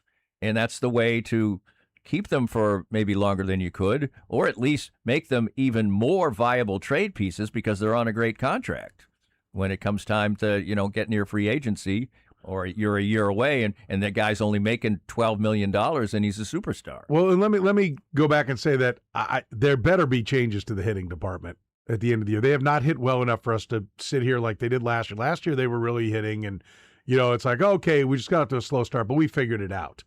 Well, they didn't figure it out, and they're not raking. And so change the hitting department, because one of the problems is, like, why don't you have a contract? Why isn't Jack Caglione locked up on one of those? Well, he hasn't hit well enough. Okay, so why isn't he hitting well enough? Like if he'd come up and hit, you'd have been putting a contract right in front of him.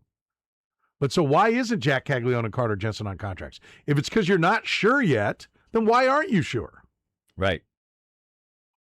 And also, we know that some of these deals, Cincinnati signed Burns the other day. Some of these deals are going to, not pan out. I mean, well, I'll tell you one that didn't pan out. Giving Cole Reagan's money for 2 years. Yeah.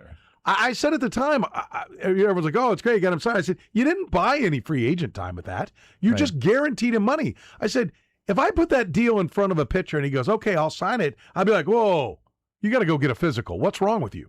Clearly something's wrong. Why would you sign this?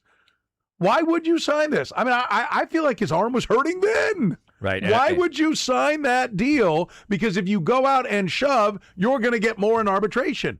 Why would you sign that? You know who else signed one of those deals? Vinny Pasquantino. Guess who got hurt?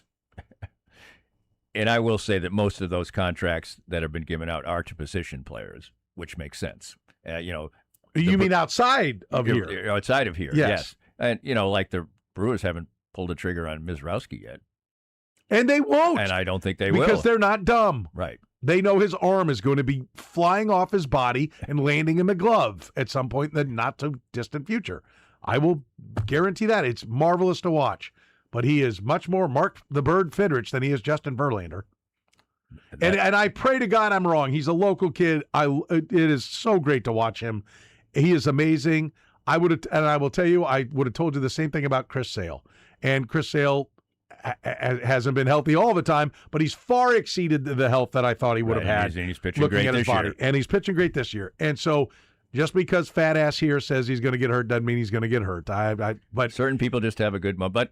But Sale's been hurt a lot. He's been hurt a lot. Now, I will say that Mizrowski has a very natural-looking motion, but still, you throw that hard, something bad's probably going to happen. Yeah, and that's the thing. And if you've been hurt multiple times and then you throw 100 Cole Reagans, you're going to get hurt. And if you'll sign that contract, he probably already is hurt. Yeah. So, I mean, that's why, like, I don't come at that being hateful towards Cole Reagans. I come at that being math. Lots of players, feel good for the player. Hurt guys that then throw 100. You know what happens to them? They get hurt again. Yeah. That's where I'm like, I would love to know, is Daniel Mack pulling his hair out over there? Like, I keep sending you these reports. Are you reading them? Right.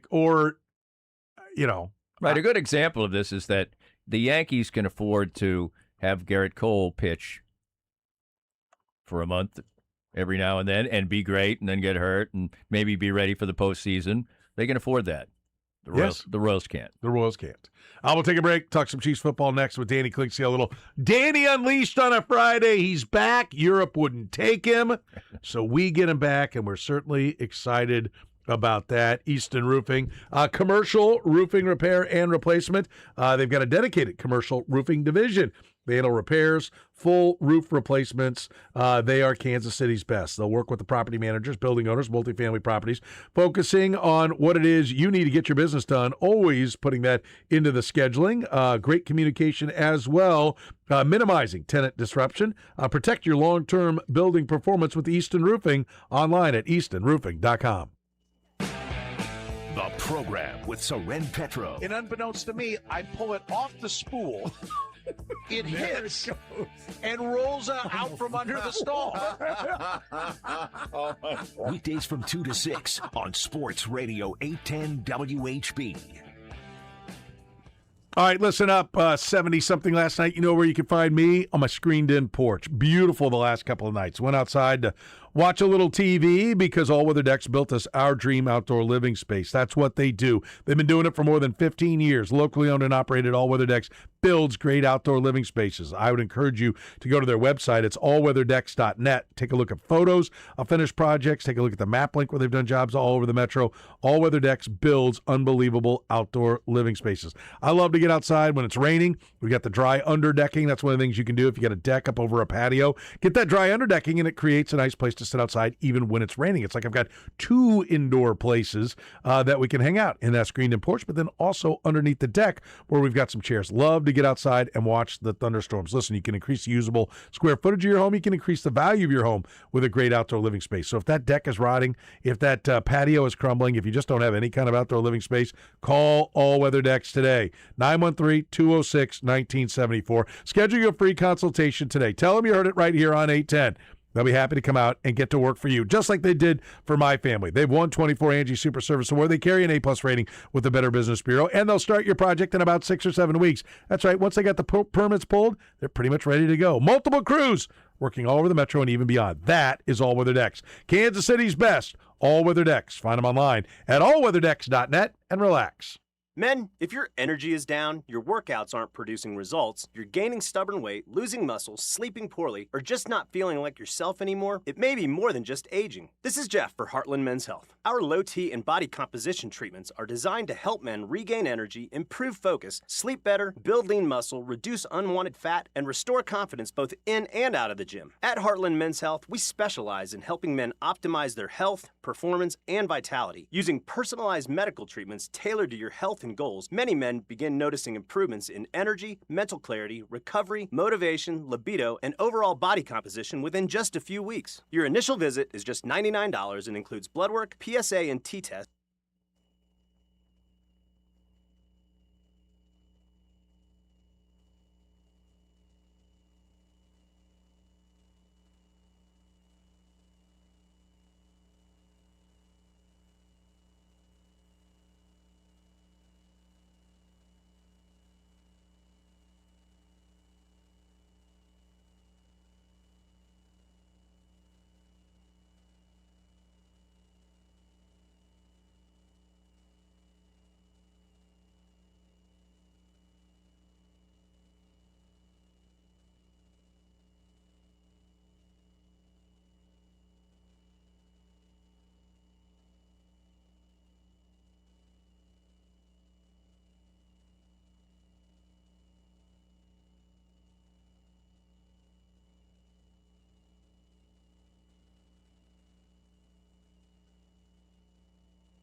Danny Unleashed brought to you by Easton Roofing. Danny Clinkscale is back in country, if you will. He is always proudly brought to you by our friends at Easton Roofing. Happy to handle your gutters as well. Easton installs full gutter systems, gutter protection, including commercial and residential, standard aluminum, copper, and specialty gutters like half-round gutters. 4 different gutter cover options to fit any budget. Find them online at eastonroofing.com today. Danny, Chiefs camp. We want to see Patrick Mahomes be healthy. Yep. We got to see, and we're not going to know until they get to the regular season what the scheme is. But what are the big questions that you think they need to answer at camp? Well, I think the things that's intriguing about the Chiefs is that there's a lot of questions, and they have potentially good answers to them. But right, you don't know, is Andy Reid going to have a come to Jesus and run the football when they have one, a dynamic runner back there and Eric Bieniemy back? I mean, you said earlier, and rightly so, might as well just take Patrick Mahomes off the table as a topic, because that's the most important thing by far. I saw the initial camp stuff. He's got a giant brace on, and he's not moving great to me, but so what? I'm not going to judge that. Right. But their wide receiver group is right now, you'd have to call it at best mediocre. Now they have two talents who could start to show that maybe they're ready to either reassert themselves or assert themselves as players you can trust. But that's certainly a big question. You mentioned it before, and I think it's definitely the case that, it's been forever that they've been able to rush the passer without blitzing, which we've seen now in the NFL. It's probably the biggest test that you can have as a defensive team in the National Football League over the last 5 years. Can you get to the quarterback with 4? If you can, it's an unbelievably good asset to have. And the best teams have it. We saw it in the postseason last year. Now, maybe, the Seahawks, they sort of came into form with that late in the season. But when you can do that, it makes life so easy. And the Chiefs have been playing with a hand tied behind their back on defense and played pretty good defense with the horrendous 4-man pass rush. That's the only way you can look at it. I think we may look at the secondary and be like, this secondary is just as good or better than it was last year. And in reality, it's no, the pass rush is getting home. And you're not having to blitz guys. So you got more guys in coverage. I do think it's possible for them to be worse talent-wise in the secondary, but a lot better overall because of their ability to get after the quarterback. If they can really rush the passer. Yeah, the Chiefs got hit with quite a few big plays over the last couple of years in the secondary that made the secondary players look worse than they probably were, because the other teams are operating in a situation where they were going to have time to throw the deep ball. And, you're going to hit some if you do it.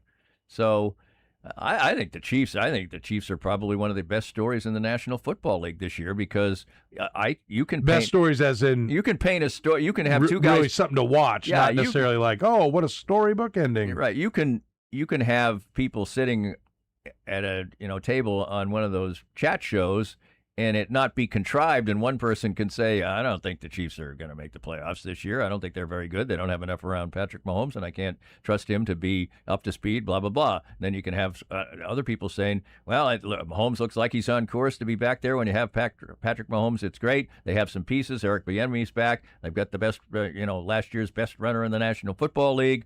So you can make a case that they're going to be good, too. So I think they're really interesting, and the stories start to develop in training camp. They'll probably be oversold here a little bit, that this guy's looking great. And, most of the time, stories in training camp are about something good rather than something bad, except for injuries.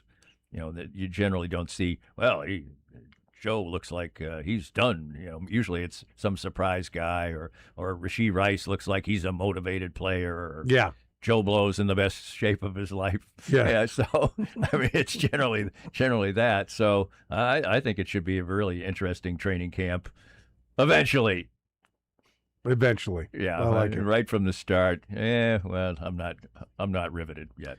Danny, great to have you back. Glad Thank your trip you. went well, buddy. Yeah, it was great. Thank you.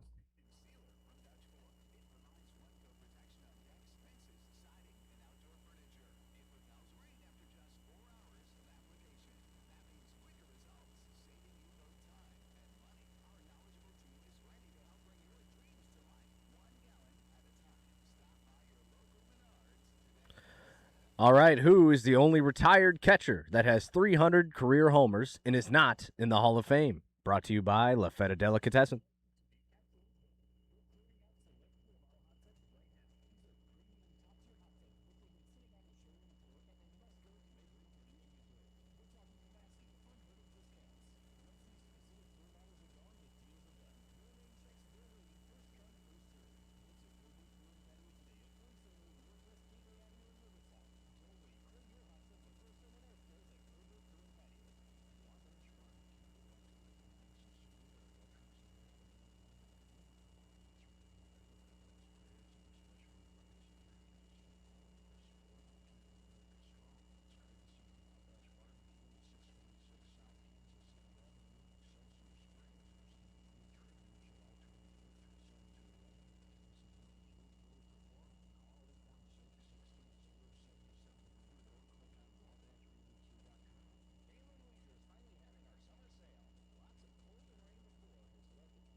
Second half of the program begins right now. It is the program. We're going around the country 2 minutes at a time, talking to the people, covering the stories where they are happening. We call it the 2-minute drill. You heard it. It's brought to you by Unlimited RV, Kansas City's #1 RV dealership. Josh and his team are absolutely fantastic. Check them out. Top 50 RV dealer in the country, 4th year in a row. And the only place you're going to find the mobile service unit. That's right, mobile service, certified to do warranty work through the manufacturers. They will come to you to do any warranty work you need done on your RV. Kansas City's #1 selling RV dealership is Unlimited RV. Find them online at unlimitedrv.com. Let's get things started in San Diego, California. That's where our man Ben Fletcher, KGB in San Diego. Ben, how are you, buddy? What's going on, Soren? I'm doing great. I want to start with the Aztecs, San Diego State, and the Pac-12. It's back. It's not just 2 teams anymore. It's 8 teams now. Is there a level of excitement to be in the Pac-12, or is it just kind of like, we're part of the Mountain West and we call it something different? You know, there is, Soren. First of all, I work for San Diego State's flagship radio station. I'll be honest and clear about that. And I do the pregame, halftime, postgame shows for all football and basketball games. So, my level of excitement, Soren, get this. You're now talking to Ben Fletcher, Pac-12 broadcaster. That is something as a kid growing up, that was a huge thing for me. I grew up in California. I love the Pac-12, man. So for San Diego to be involved in whatever iteration it is, I take a sense of pride in it being the Pac-12. And everything you hear from Sean Lewis, the coaching staff, the entire athletic department, they also take pride in this being the Pac-12. And there's history behind that name. So, yeah, it's not the Cal and the Stanford that we all grew up with, but it is this new version. I think they're going to try like hell to make it work. And by the way, in basketball at the very least, you have 2 of the preeminent clubs in the entire country, with San Diego State and Gonzaga both just making Sweet 16 their home away from home every single year, it feels like. And then in football, look, Boise State was in the college football playoff just a couple years ago, and they're obviously going to be the top dog when you're heading into this thing. But San Diego State, with a 9-win season last year, is starting to make a name for itself, too, under new head coach Sean Lewis. So there is some excitement here. Yeah, and I would hope so. And is the plan still to grow the league, right? Do they have teams that they've got in mind to make the league bigger than just 8 teams? So in my eyes, it's all about market size at this point, which is why you go out and add a Texas State, which they did. Who really thinks about Texas State all that much? But they're doing that to get at least a foothold in the Texas market. For me, Soren, best case scenario, best possible option for the new Pac-12 is that Cal and Stanford get sick of it. They get sick of losing all the time, right? And they find their way back to the Pac-12. I don't know how likely that is, and this could be a 5-year down the road thing. But, man, if that happens, all of a sudden it's legitimate again. But for now, this is what they got, and hopefully they can add a couple more teams of note over the next couple of years. But for now, I think all eyes are on the teams that are currently in it. Yeah, and UNLV isn't a target. I mean, I hear from people in Vegas that they think they're going to get added by the Big 12. I don't hear anybody in Big 12 country talk about adding UNLV, but why isn't UNLV in that mix? I would think they should be. I've had so much fun going out to games at Allegiant Stadium, which is where the football team plays at, which is where the Raiders also play at. I talk about historic venues for college basketball. Are there any? As much as the Thomas and Mack on this side of the Mississippi River, there's not a ton. So, look, I would love to see Vegas get added back into the mix. I understand their reasonings for staying behind the Pac or the Mountain West. They believe that they can run the Mountain West for the next few years. But is that really as valuable when you're running a dilapidated version of the Mountain West that's probably falling into some sort of obscurity here soon? Yeah, it'll be interesting when we get to 30, 31, which, seemed like a long way away, a few years ago. Now it's only 5 years away. That's about when the ACC's grant of rights starts getting cheaper to buy out. And if they start jumping, then I'm with you. I could see a Cal and a Stanford saying, let's go back and just play back here. It'll be interesting to see if that happens. All right, how about the Padres? 50-53, can't even take a series from the Kansas City Royals. Can beat them 19-2, but can't take a series from them. Where are they at right now? Are they going to be selling? Is Mason Miller going to be shopped around? All right, so I will tell you a conversation I just had with somebody who has probably been more tied in with the Padres organization over the last 30 years than anybody I know. He told me that watch out maybe it's Mason Miller, but not just the fact that it's Mason Miller, but who could be included with Mason Miller, about a potential move with Manny Machado attached to Mason Miller.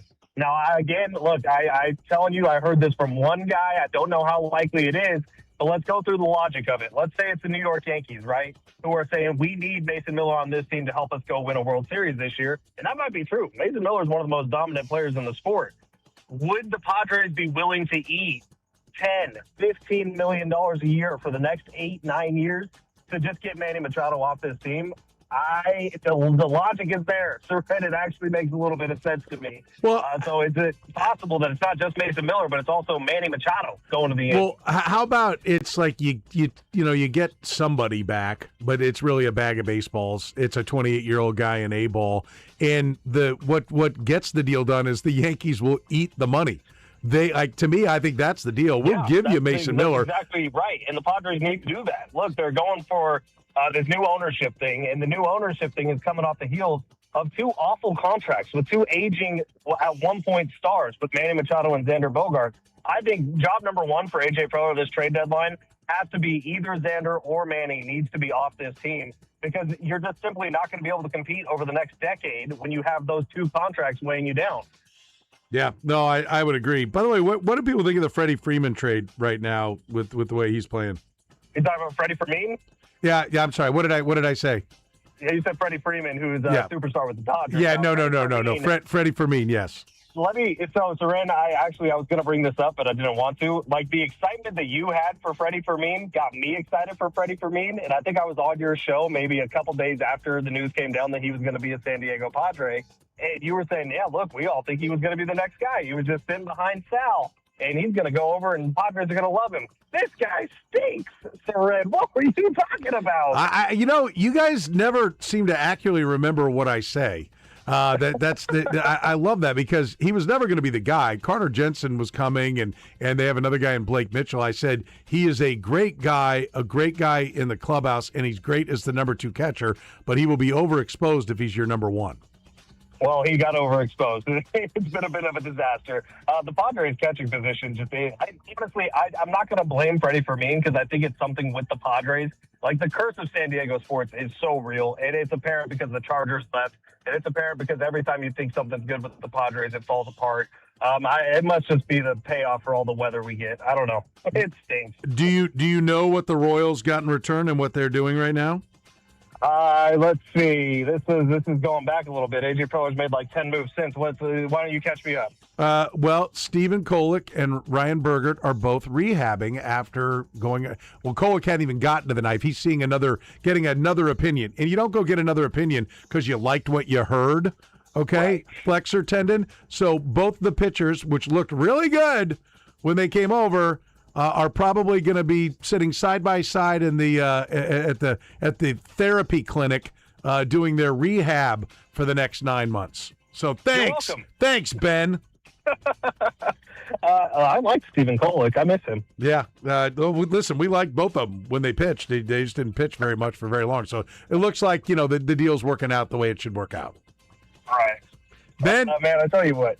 Thanks, Soren. Yeah, you're the man. Ben Fletcher in San Diego. Appreciate it, buddy. Have yourself a great weekend. You as well, friend. I'll talk to you soon. Matt Stahl, AL.com in Tuscaloosa, Alabama is next. Matt, how are you, sir? I'm doing great. Thanks for having me. Yeah, appreciate it. Listen, I want to start with the SEC breaking away. What the hell does that even look like? What does that mean? Like, what breakaway in what way? We're just going to play an SEC season, no non-con. We're going to have an SEC championship game, and that's it. We're not going to participate in bowl games. Like, what does breaking away actually look like? Yeah, it's a thing they're saying because I think the conferences believe they could enforce their rules if they're not under the NCAA, which is kind of considered a monopoly by the courts. But yeah, in practice, I have no idea how you're going to pull that one off in any way that's like real college football, as we say. I mean, look, playing a 12-game SEC schedule, I guess, would be fun, except your coaches are going to complain about that too. And, not having your players or whoever suing the NCAA all the time sounds like a good time until they start suing you, the SEC. So I don't really see a way this really works out all that well for anybody. Yeah, it sounds great in theory. If what they're saying is we're going to break away with the Big Ten and 10 other handpicked schools, and we're going to form a 40-team, league of just the superpowers of college football, okay, I see what that looks like. But if it's just the SEC and you don't have the Big Ten going with you, you don't have anything, right? So I think it's empty talk. And I don't know if I'm sure you've been dealing with all of SEC media days all week and everything. But did anybody point that out to them, or does everybody just because to me it's a bunch of saber rattling and they never explain it, and to me it's very hollow, and I'm surprised they haven't been called out by somebody. Yeah, it's a leverage play. I mean, Greg Sankey said it's not a leverage play, but it is a leverage play. Whether they're considering actually doing that or not. I mean, look, the way this ends is very obvious, and it doesn't end with the SEC and the Big Ten getting together. It ends with Ohio State and Alabama and LSU and USC and Notre Dame all looking at each other and being like, look, we've got a whole lot more in common with each other than we do with, Mississippi State and Purdue. And then those schools go off and do their own thing without the conference even being involved in it. That's how this ends. There's no our one conference is going to go off. It's just patently ridiculous, I think. Yeah, I agree. All right, what do we expect from Alabama this year? They had 3 votes for first place. That's the fewest they've had since 2009. What do we think of? I think the third favorite, although a ways back, Georgia, I think was Texas was plus 300, Georgia plus 330. I might have that mixed up. Then it was Alabama, but I think all the way down at plus 850. What do we think of Alabama's chances of winning the SEC this year? I can't say I love their chances of winning the SEC this year. It's really, really going to be relying on some young players developing on the offensive line. Will Sanders hasn't played a lot. He's probably going to be a starting guard. Michael Carroll, who was starting last season, is the only offensive line starter back. He's going to need to develop. Jackson Lloyd's going to need to develop. And look, if all those guys develop up front and are really, really good as sophomores or in their first year starting, you're fine if you're Alabama. It's going to be a good season. You're going to have a chance. You're going to be a playoff team, probably have a chance at everything you want. But if those guys don't develop and your offensive line stinks, there's nothing. Your defense is going to be good, but there's not going to be much you can do. Yeah. So is the seat warm with Kalen DeBoer? Well, they just extended him, much to many people's chagrin. I suppose it depends on how bad things get, right? If Alabama wins 2 games in the season or something just ridiculous like that, I don't necessarily see a world where, I can't see a coach surviving that in Alabama. It just can't happen. Whether it's that Kalen DeBoer's fault or is that the fault of the athletics department or maybe your booster culture needing to catch up with the current moment in college sports, that's up for debate. But, I don't think the coach survives, a really, really horrible season at Alabama. But, if it's 8 or 9, he's probably fine. Is Alabama worried about the price of the roster? Keeping up with Texas. I went through just the endowments of the different schools, Big Ten versus SEC. Texas and Texas A&M have massive endowments. They are swimming in money. They can spend and spend and spend and spend. And I know they don't. The endowments don't pay for the roster. I'm just using that as a measuring stick for the kind of money that's behind the university with their boosters, with the people that have donated money to them. And in the case of the 2 Texas schools, the oil fields they own as well. But is there a concern about where the price is and whether or not Alabama can keep up with that price? Yeah, I'd describe the Alabama financial situation as I understand it to be good, but not great. They are not Texas. They are not Texas Tech. They're not one of those, the very, very top schools you think about. They're not, I wouldn't call Alabama poor or anything. They're paying their guys.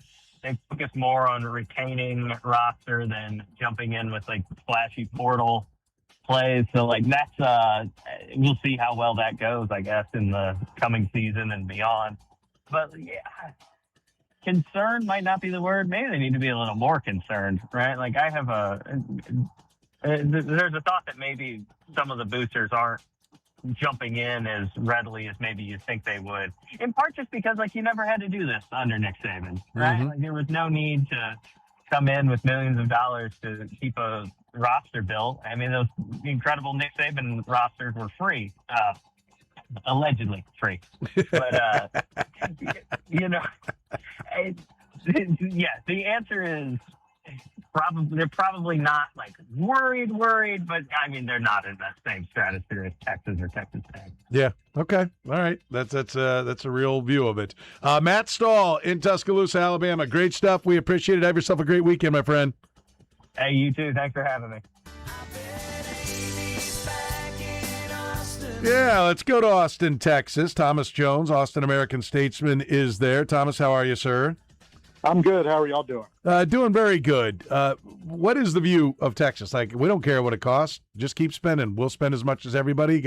You probably heard a little bit of the end of that conversation with how Alabama views it with the spending and everything. Do the Texas people love it because they get to splash some money around and they got plenty of that? Sure. What do you need, Arch? You need another receiver? You need a better receiver? Let's go get Cam Coleman $5 million or whatever.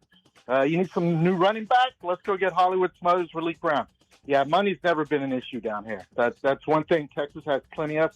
Now, they haven't always spent it wisely, but I think Sarkisian and the general manager at UT and those guys, they kind of know what they want right now. So I think they're spending the money, but more importantly, they're spending it wisely, in my opinion.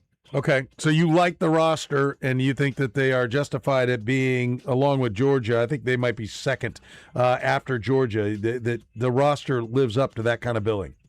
Yeah, I think the construction of the roster was done right, in my opinion. I think their defensive front seven might be a little not quite at Georgia's level. That might be the only weakness. But other than that, yeah, I don't think there's any complaints on the roster build.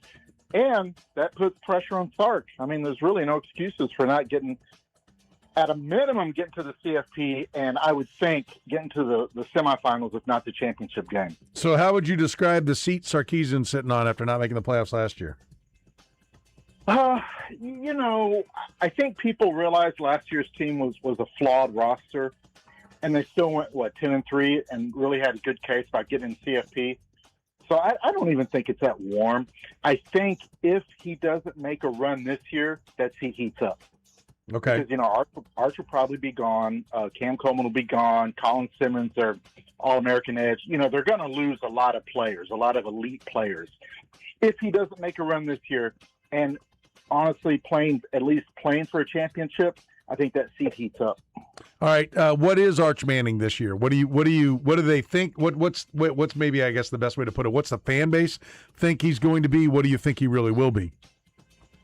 I mean, the fans think he's going to walk on Lake Travis down here. They think he's not going to lose. They think he's going to win the Heisman, be number one overall pick, go into the Hall of Fame. I mean, seriously, that's what they think. All this hype, it's been hyped for 4 years now since he committed to Texas. It's time to deliver. I think he had a great season last year, considering the start. And I like him as a quarterback. I think he's really, really good. But fans, I think, are just I think the national media still likes that Arch Manning hype. I think people down here are kind of tired of it, and they want results. Yeah, that's where I think they would be. But listen, the kid doesn't go out and say, "I'm going to be the greatest player ever." It's other people that say that about him. How is he handling it? What's the word on how Arch Manning's handling what is immense pressure being dumped on him? I think he's handled it as good as possible. And Sark spoke on that yesterday. He's saying the pressure this kid's under, would have destroyed most people in his shoes. And I was at the Manning Passing Academy down in Thibodaux, Louisiana last month and talked to Archie, the old man, the patriarch. And he brought up, the media wasn't fair to Arch and they anointed him as a savior before he even played a snap. And it was like, yeah, I mean, you are right. Arch has never been one to brag. He doesn't get on social media saying all this stuff. It's kind of, he gets built up. I think he's handled it well. You come from a family that's used to fame. I think you can handle that pressure more. I think you're able to tune it out a little bit more. So I think he's kind of built for it just with his upbringing. and he's a really good quarterback. I think he can do it all. Yeah, he's got talent, and if the roster is as good as everybody says, I mean, Gino Toretta won a national championship. You don't necessarily have to be an NFL Hall of Famer just to win in college. I remember T. Martin. I remember Peyton and the hype, and Peyton was awesome, best thing ever since sliced bread, and he didn't win. And then T. Martin comes in the next year, wins the championship. One of the first storylines at SEC Media Day was the SEC breaking away. I ran this by Tuscaloosa. I'll run it by you now, Thomas. What the hell does the SEC breaking away look like? It's not going to happen. I think it's posturing by Greg Sankey. Yeah. What's the end game? I mean, if anything, you break away with the other Power 4 conferences. That would be what breaking away looks like. Yeah. You get, 64 teams. It'd be like the World Cup next time. 64 teams, you could break away from the NCAA with that if you get the Big Ten on board, especially get the ACC on board, Big 12. But I think it's just posturing right now. Does it look like just football, or is it all sports? I think this is strictly a football conversation. Okay. And we're really, we're seeing that. The football is completely separate from every other athletics in the NCAA. The conferences make their own rules. You don't see that in basketball or baseball or anything else. It's strictly a football conversation, and the SEC is particularly relevant in football. Does it have a Mississippi State in it, or does it leave Mississippi State behind? Does it leave Vanderbilt behind? I think some of these coaches are still going to want those wins on the schedule, right? Yeah. And the alumni, I think, and the fan bases would raise a fuss, especially the Ole Miss fans want Mississippi State to beat up on in the Egg Bowl. Yeah. And really, you even see like last couple of years with Diego Pavia, a team like a Vanderbilt or Mississippi State or, say, a Baylor in the Big 12. I mean, these teams can rise up and make a run, Yeah, for sure. For sure. It's not like they're completely on a separate playing field. And that's when you get into comparisons with, say, the AAC compared to the Big Ten or the SEC. All right, last question, and this one's just for me. How popular is the F1 race there in Austin? Oh,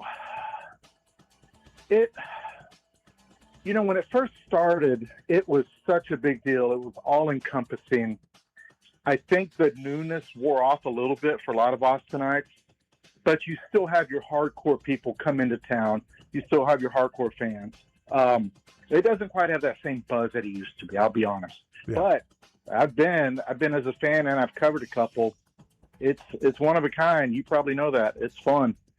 I'm a huge F1 fan, and I hear you, because it was the only game in America, right? It was the only race in America. Now that Miami and Vegas have come on board, I think that probably watered it down a little bit. And so if you're an F1 fan and you're going to spend the money to see one race, it all had to be in Austin before. Now you got three choices, and so I'm sure it probably did take a little bit of the buzz away from it. But yeah, and we had so many international visitors, especially from south of the border. They come from Mexico, they come from South America. And now it's like, you know what? We could go to Miami. We could go to Vegas. Austin's kind of the third horse in that race, Yeah, interesting. Thomas Jones in Austin, Texas. Great stuff, buddy. We appreciate it. Have yourself a fantastic weekend. All right, how's Kansas City? How's my burn-ins doing up there? I missed the barbecue. Now that Texas isn't making the Big 12 tournament. Listen, thank you for recognizing that there's not even a question about Texas barbecue versus Kansas City barbecue, and I appreciate you asking about that and showing the deference to what is the greatest barbecue in the world. Y'all gonna get me in trouble down here, man. Take care, buddy. All right, thank y'all.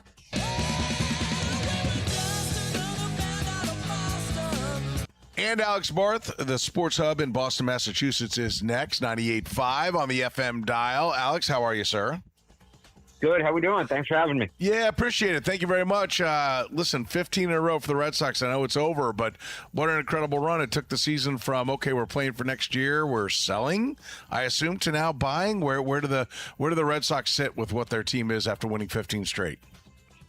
Well, unfortunately, you never know with the Red Sox. If you look at their last 5 deadlines, the record doesn't really seem to impact what they're going to do, so we'll see. But, no, they should be buyers. I think the interesting thing now, the Red Sox the last few years had this history of looking just playing bad to start season, getting hot right before the All-Star break, kind of getting back in the mix, and then falling off between the All-Star break and the deadline. So when they had that winning streak before the All-Star break, I mean, 9 in a row is impressive, but it's like, all right, we've seen this before. And then they rip off, another 6 coming out of the break, and it's okay. Maybe this is different.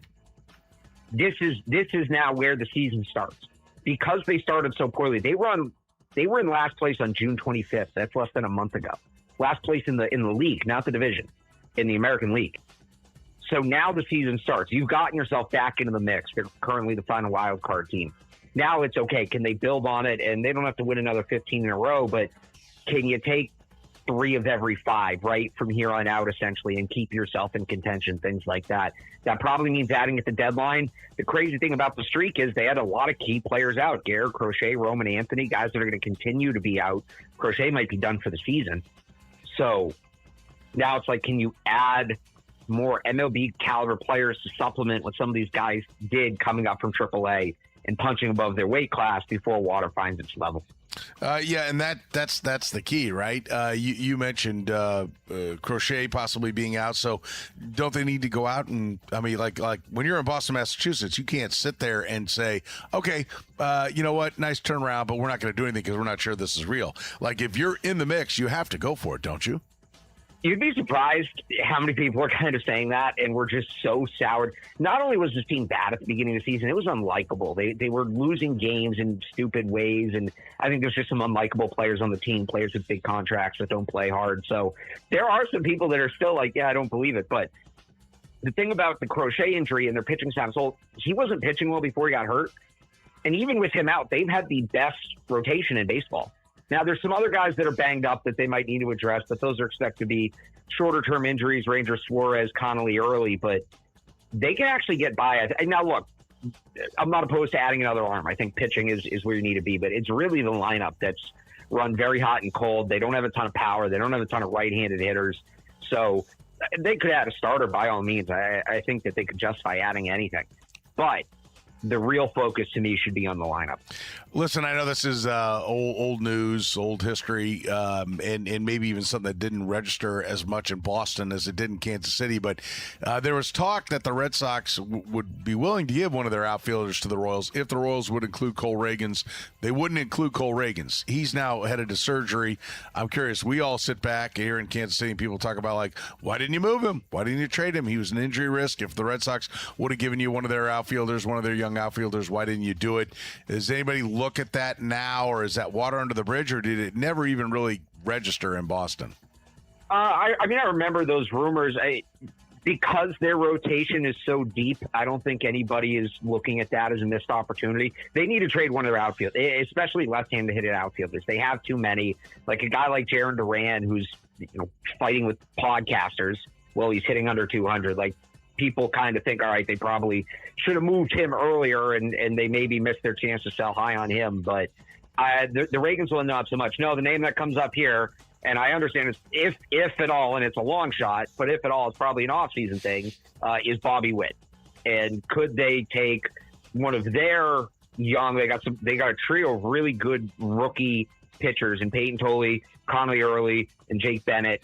Could they take one of those 3 guys, one of those young outfielders, maybe another prospect, and start to put a package together for Bobby Witt? Because it really looks like Marcelo Meyer's not the guy. I mean, he'd probably be included in that too as a throw-in. And can they go out and can they get Bobby Witt to lock down the shortstop position? Yeah, that's great for Kansas City people to hear, that where the mindset is on what people would want when it comes to the Kansas City Royals. All right, let's talk about the Patriots. They landed the top spot in ESPN's 25 and under talent rankings. They were number 7 last year, but blue chippers, Will Campbell, Christian Gonzalez, Drake May, they go to the Super Bowl last year, probably a year early, but certainly a great foundation to build on.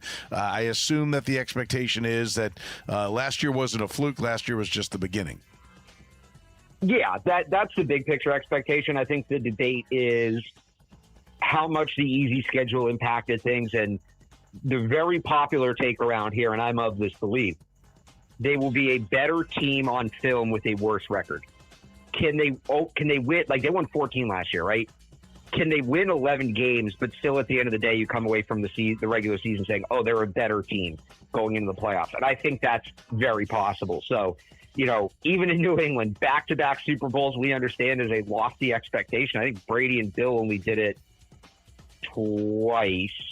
Just got there back there. They went 3 years in a row at one point. But, yeah, the expectation is they're going to contend for the AFC East. They're going to be a factor in the playoffs, all of that. Even if they win fewer games, they will still be a better football team. Is Caleb Lomu right or left tackle? He is the right tackle of the future is what it looks like. So you still have Morgan Moses, who played very well last year, but is 35 years old, already kind of got dinged up in spring ball. And that, he's been a great addition for them. He's also a leader off the field. But the reality is the clock's ticking on him. And I don't know that he gets you through another full season. I think even just counting on him to get you through another full season is pretty lofty without a high-level insurance plan. So I think by week 1, 2027, Lomu's the starting right tackle. The question is, does that timeline accelerate to some point this year? And he could maybe, fill in at guard in the meantime if they need him to. They're kind of thin at guard. But I think the long-term plan is starting right tackle, and you have him on the right side, Campbell on the left, both on rookie contracts for multiple years, and that's going to give you some flexibility at a premium position. There's a talk about moving Campbell to guard after the tough playoff he had. There's still people, they've been talking about that since the draft, some people with him. I still don't buy it. I think the issues he had in the playoffs are not related. So the reason a lot of people say it is he's like at that arm length threshold that you need to be guard or tackle, that arbitrary 33 inches.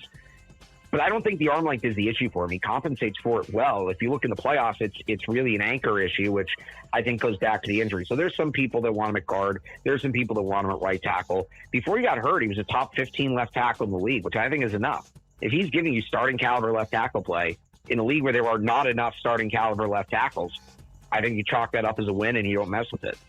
Let's talk about the Boston Celtics trading Jaylen Brown. The free agency. We happy with what they did as far as getting him moved, but then not really making a big splash as far as replacing him. No. Jason Tatum is 28 years old. He is in his prime, entering his prime. He is a year removed from that Achilles injury now. I think this is when they need to maximize the roster and to reset under the guise of, they talked about it as a basketball decision, but even Brad Stevens said like two guys taking up 70% of the cap while dealing with the aprons. I understand there's basketball penalties that come with the aprons. It's not just money, but take those penalties when Tatum's in his 30s, right? I think now's the time you need to capitalize. So they made the team worse at a time where they should really be ramping up and putting the best roster around Tatum that they can. And it's disappointing, especially after they've had really, embarrassing playoff losses in 3 of the last 4 years, and the coach is still here. I think Jaylen Brown in some sense became the fall guy for this group not getting far enough, and he's an easy fall guy because he makes a lot of money. I think that they should have at least tried a new coach first before really shaking this all up. But again, it was ultimately a money move, and so Brown was the odd man out. So do you think there's something still to come, or no, that was it? This is the core of what they're going to bring back to training camp this fall? Yeah, eventually, right? They talk about optionality. That was the word Brad Stevens kept using. They'll maybe next offseason or 2 years, but it's burning year of Jason Tatum. I think this is the team they're going to put around Jason Tatum this year. And in a weak Eastern Conference, they'll probably win 45, 50 games and get a top 4 seed. And, but I still don't think when rubber meets the road, they're not good enough. They're not good enough when you're going to go up against some of the better teams in the league. Alex Barth, Boston, Massachusetts. Great stuff, buddy. We appreciate it. Have yourself a fantastic weekend. You too. Thanks for having me.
All right, our La Feta Delicatessen end of the hour answer. Who is the only retired catcher that has more than 300 career home runs and is not in the Hall of Fame? Retired catcher, 300 home runs, not in the Hall of Fame. Is it because they haven't come up eligibility-wise yet? No, I don't think that's it. This guy's 70 years old. Oh, okay. 70 years old, and he had 300 homers as a catcher, and he's not in the Hall of Fame. 324. 324. Ooh. Played for the Tigers. Matt Noakes? Nope. Tigers, and who else? Oh, let me look it back up. 70 years old, so he'd have played in, what, the 70s, I guess? Late 60s, 70s? Late 70s, and his career actually ended in 95. Okay, what teams? I should be able to get Detroit, Philly, California Angels. Lance Parrish. Lance Parrish. Lance Parrish, who, by the way, commonly comes up like when you go to Baseball Reference and you go down, if people who go on that site know this, but if you don't, they have a section down there where it's like most similar by age and then most similar for their career. Lance Parrish comes up a lot with Salvi. Like there's a big comp there. And so Lance Parrish not in the Hall of Fame kind of speaks to Salvi. Similar batters. Number 1, Brian McCann. Number 2, Salvador Perez. Yeah. I've looked at a couple of the catchers. I've looked at Salvi's page a few times over the years, for sure. Just gave away La Feta Italian Delicatessen. You can go get you some La Feta right now, 143rd and Metcalf, Southeast corner. Adam and his staff are fantastic. Coming very soon. This fall, Prairie Village. They're going to have La Feta Italian Delicatessen there as well. You're welcome, PV. You're welcome, Jeff Passan. Let's hear from Andy Reid. He spoke with the media opening Chiefs training camp. All right. Hey, welcome back. Good to see everybody. We look forward to this training camp up here at Missouri Western State University. They treat us great up here, and we appreciate that. All the effort that goes into it. President Lilly does a great job of setting things up, along with our athletic director here, Andy Carter. So we appreciate all that they do and turning their facility over to us and letting us put together a training camp. Look forward to getting the rookies in. We've got the rookies and quarterbacks in. Selected vets are here, so we will be ready to go tomorrow. And then we'll do that for a couple days, and then the veterans come in, and then we'll start the camp from there. As far as any of the injuries go, right now some updates would be Norman Lott. Most likely will start on PUP, but is making progress. He had the ACL reconstruction there. Pat's doing great with his, and right now he's got clearance to practice and do all the different periods that we have in this camp, and then we'll just take it day by day and see how he does. He'll have plenty of eyes on him, from coaches to trainers to doctors. So, but right now he's been cleared to go ahead and participate fully. Rashee Rice, with his knee debridement, is doing great. So he will again go. We'll keep an eye on him, but he's cleared to go. And then Delane right now is having his final physical right now. So he's right in the process of that, but is doing well there. And then LJ Sneed, we always, like we did before, kept an eye on him with his knee, and we'll just take him slowly and gradually get him back into the mix there as we go. But look forward to getting him on the field. And really, for the most part, everybody else is in a good position. Gylan Borg, he's still working through the knee sprain in which he had. They're doing some other evaluations on him. So we'll just see for this camp here. Most likely, he won't get much work there. So other than that, I think everybody's in a pretty good position to roll.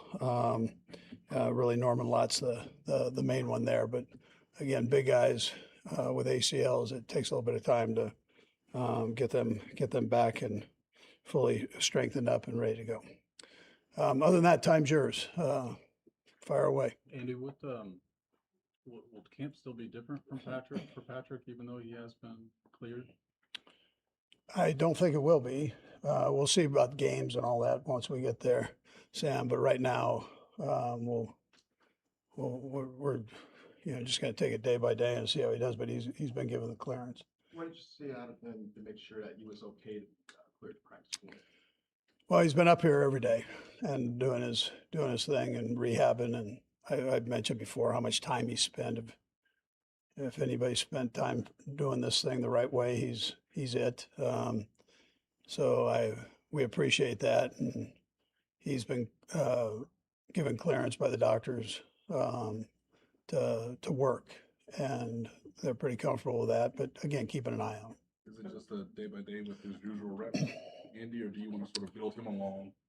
Well, we'll start off with usual reps. So the nice thing about having this rookie camp is you can kind of gradually build it up, and then he gets a day off normally that third day anyway. So we'll get an idea where he's at there. But he's been working so hard. You have a pretty good feel that he's in a good place. So, Coach, he's made it clear that he wants to play week one. What's your expectation that he's going to be ready week one? Yeah, I'm optimistic, but I want to, and I know he is extremely optimistic. But I think you've got to see how things go here. I mean, let's just see where we're at, and not make any predictions or anything else.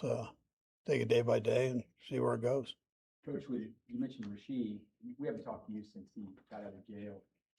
Has he been up at the facility working and getting his stuff done? And do you expect him to be up here early with the guys to work out? Yeah, he's done a great job rehabbing up here. He's been up here the whole time, and then he'll be in and out here the next couple of days. But he's been here throughout. Yeah.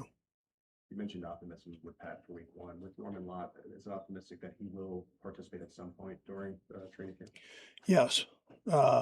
Whether it's during training camp or somewhere in training camp, potentially he'll be out there. But yeah, I think we're just got to keep the strength part of it coming with him. But, Coach, what's your message to the rookies coming to this part of it? You've kind of been ramping them up. What do you expect an eye opener for them to be up here a little bit different?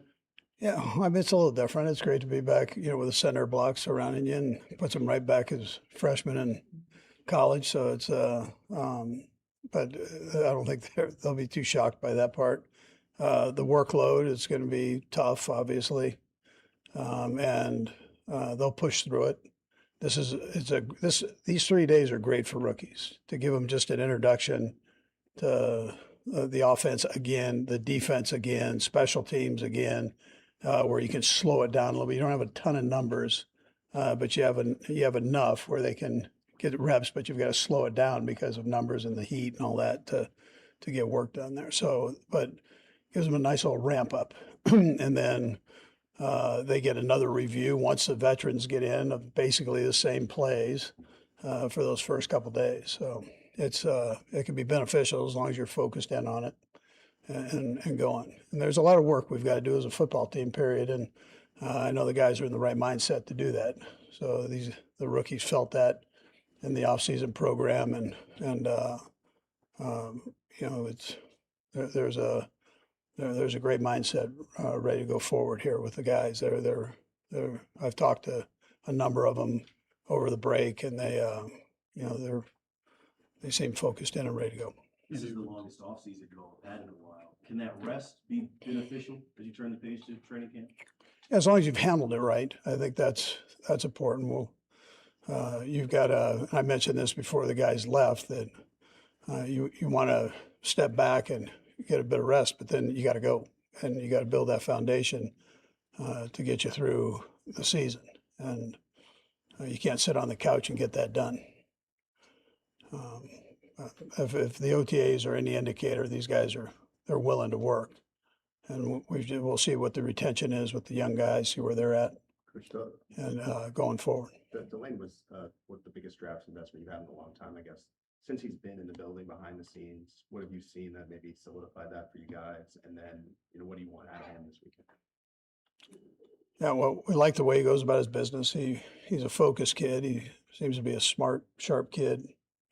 And then he's willing to work. He was banged up a little bit, but he's willing to work, and he's aggressive that way.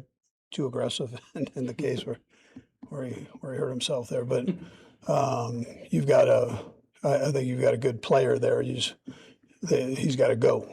You know, you got to get in and go and get the reps in the defensive scheme so that you get that down. Hey, Andy, how different does this feel right now at the start of training camp, given how last season ended? And obviously, you probably had a sense during the off season, but Yeah, so you know the whole point of the mindset was that last season was last season, and then it's now.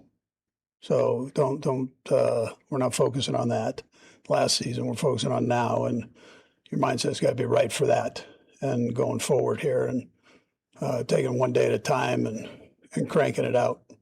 And so that's where we're at. The NFL, you know how this thing goes, Jerry, that there's so much change in this thing year to year. Every year is different. And if you're focused on the issues last year, then you're not gonna. It's going to take away what you're doing this year. So you got to focus in on the present and giddy up and go. And you're given an opportunity to do that in this league with all the parity in this league. So that's where we're at. Andy, with that, I mean, with having maybe an extra 5 or 6 weeks compared to the past, do you just dig even harder to certain spots you've dug, or did you change the way you evaluated your process? Well, you said it. You have more time, and so with that, you get, if nothing else, you get reps at looking at plays. You get an opportunity to look at other teams and study those teams and dig in the college level and see the things that are going on there. It's just you know, you have more time to go through things. Andy, having Eric Bieniemy back this offseason, OTAs and everything, what's it been like to have him back in here? Yeah, it's great to have him back in the building. He always brings great energy. I told you, he's one of the more phenomenal guys I've been around as being a leader of men, and he's doing that. He's in cranking, works his tail off. Appreciate that. Doesn't let anything slide by. Does a good job of that. Does it seem like old times, or is it a little bit different? No, he stepped right in and we rolled. He's good with that. He was running some of the same stuff before he went to Chicago. He was running some of the same stuff that we were doing here, so it was easy for him to pick it up and keep rolling forward. And he brought some good ideas with him too, on top of all that. Coach, you didn't hold this camp last year. What were kind of the factors that went into doing it this year? And I know you have a lot more rookies on this year's roster than you did last year. Yeah, man, that's the primary thing. The rookies, I just thought it was necessary. I didn't like not doing it last year after I got done with it, to be honest with you. And it's a good thing for the quarterbacks. It's a good thing for the rookies coming in. We do have more numbers this year, so it allows us to get more reps in that way I think will benefit us. Okay, guys. All right. All right. All right, there it is, Andy Reid. His opening press conference. We are off and running with the 2026 Kansas City Chiefs season. Training camp has begun. We'll take a break, talk more football next.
All right, we want to make sure we got all of Andy Reid in there. Got us a little bit behind. We're going to hear from Patrick Mahomes coming up in our next hour, coming up in our next segment, as a matter of fact.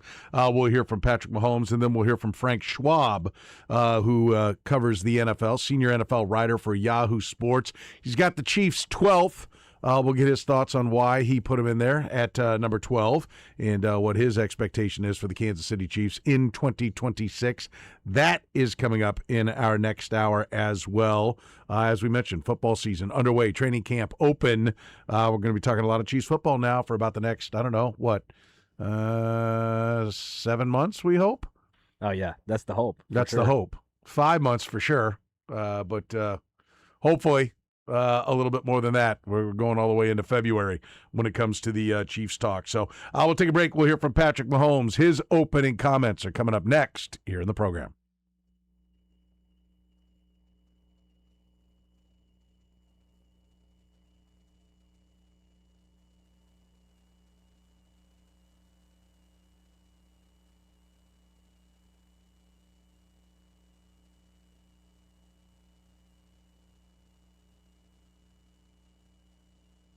All right, Josh Allen is 0-7 in overtime games in his career, and he's had possession of the ball in 6 of those 7 instances.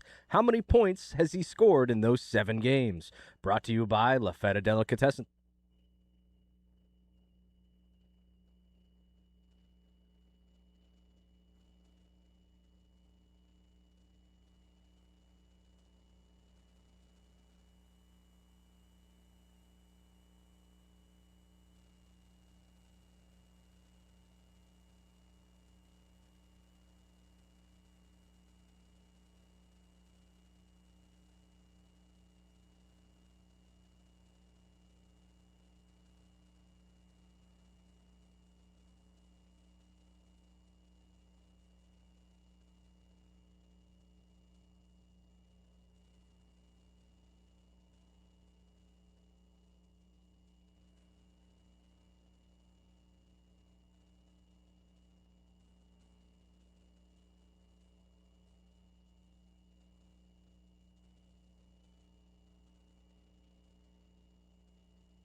Fourth quarter of the program begins right now as we finish strong here on a Friday. Hour number 20 of the week. 20 hours. We've still got a 20th in us. Don't worry about it. We'll take you all the way up till 6 o'clock. Then you get KU and K-State Game 3 in the TBT. Will perhaps you and iPhone, will there be blows on Monday, depending upon what the outcome of this game is? Well, if they win, I will expect iPhone to break his silence and say something. Okay. Chirp a little bit, as he did after they won Game 1. Yeah. Okay. And I expect silence, after Game 2 when KU won. Okay. Do we have a spread on tonight's game? This one's back in Manhattan, right? I believe so. It was like Manhattan, Topeka, Manhattan, right? I can't remember. They just had a promo with Pat Strothman who's calling it. And damn it, I can't remember where he said it was. Well, we'll have it right here on Sports Radio 810 I think it's WHB at 6 o'clock. Okay. Before long, we'll be putting high school football on. Oh, yeah. I mean, high school football starts on what, August 2nd? Was the first game? I'm always stunned at how soon they get the high school football going. They go back to school, later today now? Because when I was a kid, we went back to school after Labor Day. Then we got out for Memorial Day weekend. Kind of like, you see how it works? It's like, that's when the pools are open, and so that's when we were out. Not this dumbass get out a month before the pools open and go back a month before they close. I don't know what fool started that, but it's ridiculous. Absolutely ridiculous. Okay, I'm done. Climb down off my soapbox. Let's hear from Patrick Mahomes. He is at Chiefs training camp. Rookies and quarterbacks. Here's Pat's opening salvo.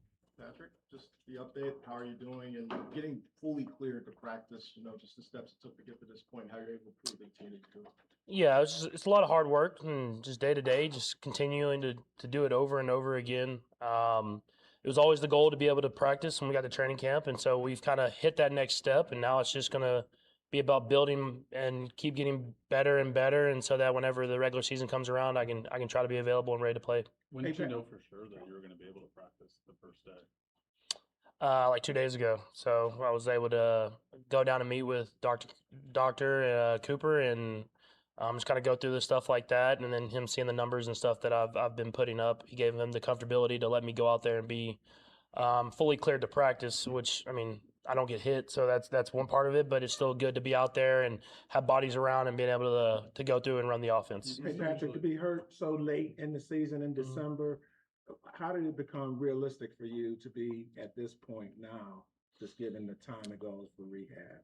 I mean, it's kind of always just been the plan, just looking at the dates, and there were certain checkpoints I had to get to this point, and this is just another checkpoint on the schedule, and so you have to continue to work. It's not like it's over and I'm just going to be able to play a game tomorrow. It's you got to continue to work and get better and better and go throughout practice, and prove to the coaches, prove to the doctors and everybody that I'm the same quarterback I was before, if not better, and I can go out there and take care of myself and win football games. You said before, Petro, that you wanted to be able to run and sort of change directions. Do you feel like that's improved since we last talked to you over the last 2 months? 100%. I mean, I had to. I mean, that's stuff I had to prove to the doctors and to the coaches and everybody like that to be at this point. And so it's a long process. The process isn't over. It'll be something I'll probably deal with for the next few years of my career and throughout the rest of my career. But you have to stay on top of that stuff. But I feel comfortable now being able to go out there and run the offense the way the offense is supposed to be ran. How much of a challenge do you think it'll be mentally when you're ongoing with your first 11-on period, or do you feel that you'll just be able to get right back to where you were? I mean, you don't know. That's kind of just part of the process, like we've had people kind of on air kind of coming at me and me moving, but it's not the same as having Chris Jones chasing after you, and so that's part of the mental process. That's part of the physical process is being able to go out there, but I'm happy that I get to do that. I get to do that from the beginning of training camp, and this will be the hardest training camp that you could have as far as preparing for the season. And so I'm glad that I'm able to do that starting tomorrow, and then we can continue as training camp goes on. Does that include you wearing a brace probably all season, or would you have hoped to shed it at some point? There isn't really a plan for it. I'm gonna start off with it just because I've worn it before and I feel comfortable with it. So that's kind of where we will start, but it's not like I've been told I have to wear it or how long I have to wear it. It's just going to be my comfortability, how I feel. But I will start with it on just because I feel like I can still move and be myself with it.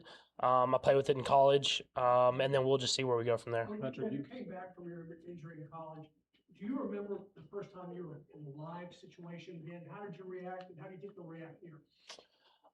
We will see. I mean, I think more than that, I think what I think of most is when I dislocated my knee. We played in that Titans game a few weeks later, and I felt healthy and everything like that. And I have that throw where I jump and throw the ball, and it looks cool, but I actually did it because I was trying to get my knee out of there. So it's just little things like that. You just have to build that confidence back. But like I said, I'm glad I get to do that from the day one of training camp. You know, I didn't want to have to get only a couple weeks of practice in and then have to go play in a game. I wanted to build it up, and how training camp goes is we gradually build. And so I think that'll gradually help me kind of get back to where I need to be. Do you want to play in the preseason, Patrick, if given the opportunity, if you demonstrate continual progress? I think we'll just see when we get there. Like I'm a competitor, so game day I'm going to want to be out there. But I understand the process of getting myself ready to play in the regular season is more important. But we will see. I mean, the coaches and docs will kind of make that decision for me, but I'll prepare myself like I'm going to play. And then if I'm just doing a very hard warm up, I will take that as serious as playing in the preseason game. And so it's just so it's a couple weeks away, but it feels like a long ways away. I'm going to go with the next step of just kind of going out there with the rookies this week. Hey, Patrick, you want to show that you can come out of this the same or better. In what ways do you think you can come out of this a better or better? Yeah, I think when you talk to guys that have kind of had this injury I have, a lot of times you're stronger. I feel stronger than I've ever felt as far as strength and lifting and stuff like that. And so now it's just about getting that quarterback stuff down, the stuff moving in the pocket quick, making those quick movements, reacting and doing stuff like that. And so I feel like I wasn't playing my best football at the end of last year before I got hurt. And so I got to find ways to get better, kind of navigating the pocket, running the offense better, and getting the ball out of my hands and letting other guys make plays. And so I think this injury helped me kind of focus on those little things as I kind of get back to being who I am. Hey, Patrick, they were asking about you. Excuse me. Yeah, they were asking about the mental part of your game going forward. But looking back over the last few months, what was the toughest part of the rehab process? And was there anything mentally that you had to push through?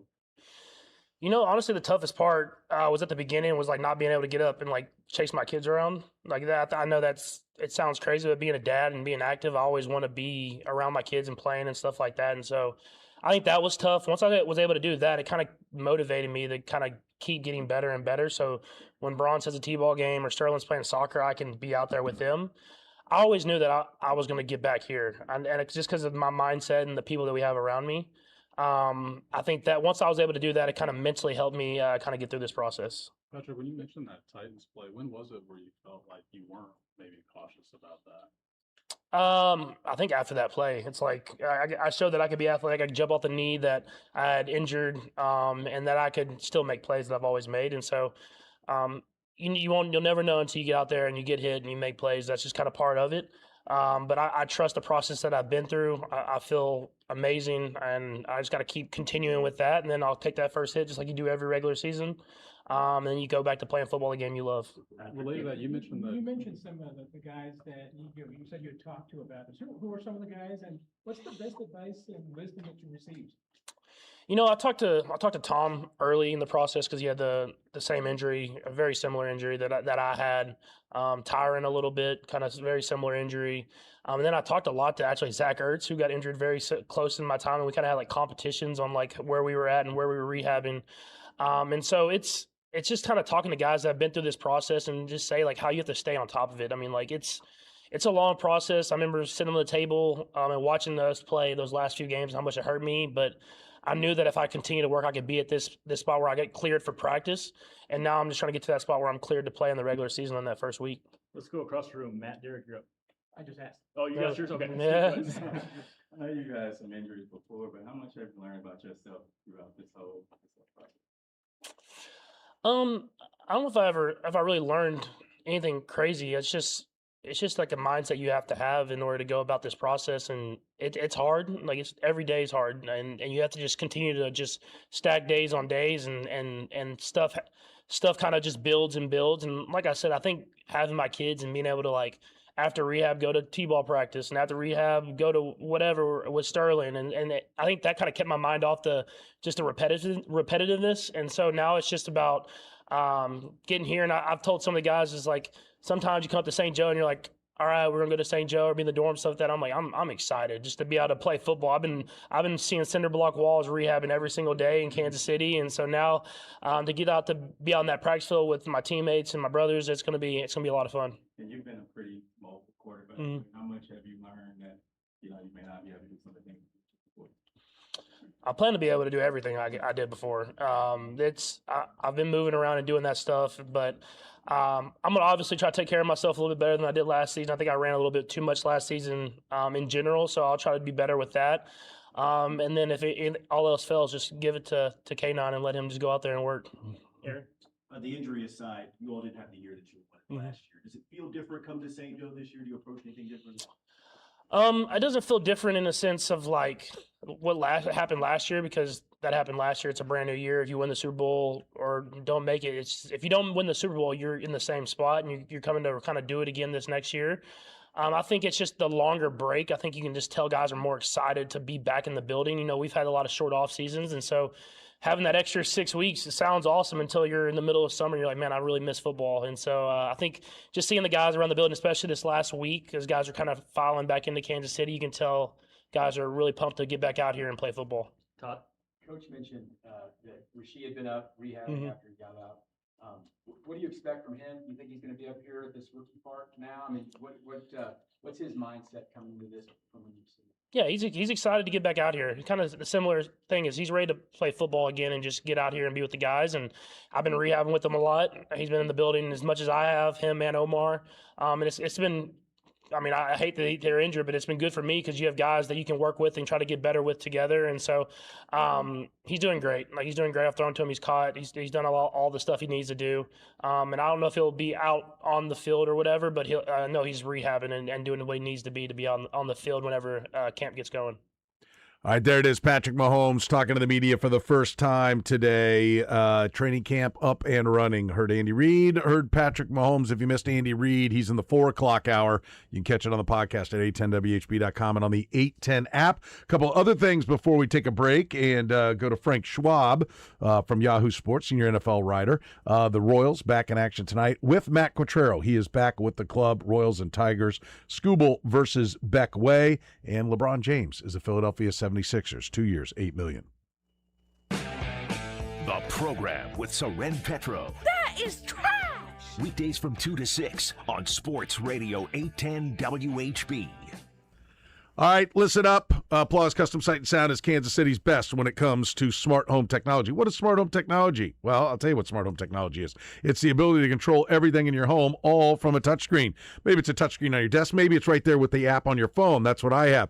It encompasses everything. Rocket fast Wi-Fi, everyone in the house connected. How about rocket fast Wi-Fi even outside your house? It's one of the things I love. I love to be out in the screened-in porch on a beautiful evening, take my computer, get a little work done. I could do it because Applause has got us rocket fast Wi-Fi everywhere in the house. The ability to control the lighting, the sound, the music, everything, all right there on your phone. How about security and surveillance? That's what we added most recently with Applause. See, Applause builds things right the first time. That means when you go to add on something like the surveillance, it's super easy and it's cost effective. That's right. I'm going to tell you up front, they're probably not going to be the cheapest bid. There are other companies out there. Most of them have been in business only a year or two. Applause has been in business over 20 years. Like I said, in an industry where most companies don't even last 2 years, they're more than 20 years locally owned and operated right here in Kansas City. And they build it right the first time. So as technology evolves or you want to add something to it, it's really easy and much more cost effective. You're not starting from scratch.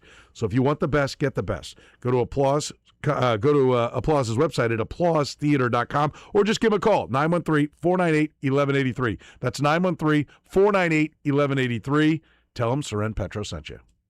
Paid for client portrayal and endorsement. Choice of a lawyer is an important decision and should not be based solely upon advertisements. After my car wreck, there was a lot I didn't know. I do know. If you've been hurt in a car wreck, call me. I've got this. Mike's got this. 816-888-7500. Mike's got this. When America needs power, Wholesale Batteries delivers. Nationwide shipping, premium brands, unmatched expertise. We keep America running. Wholesale Batteries, your power partner since 1977. Any battery, anytime,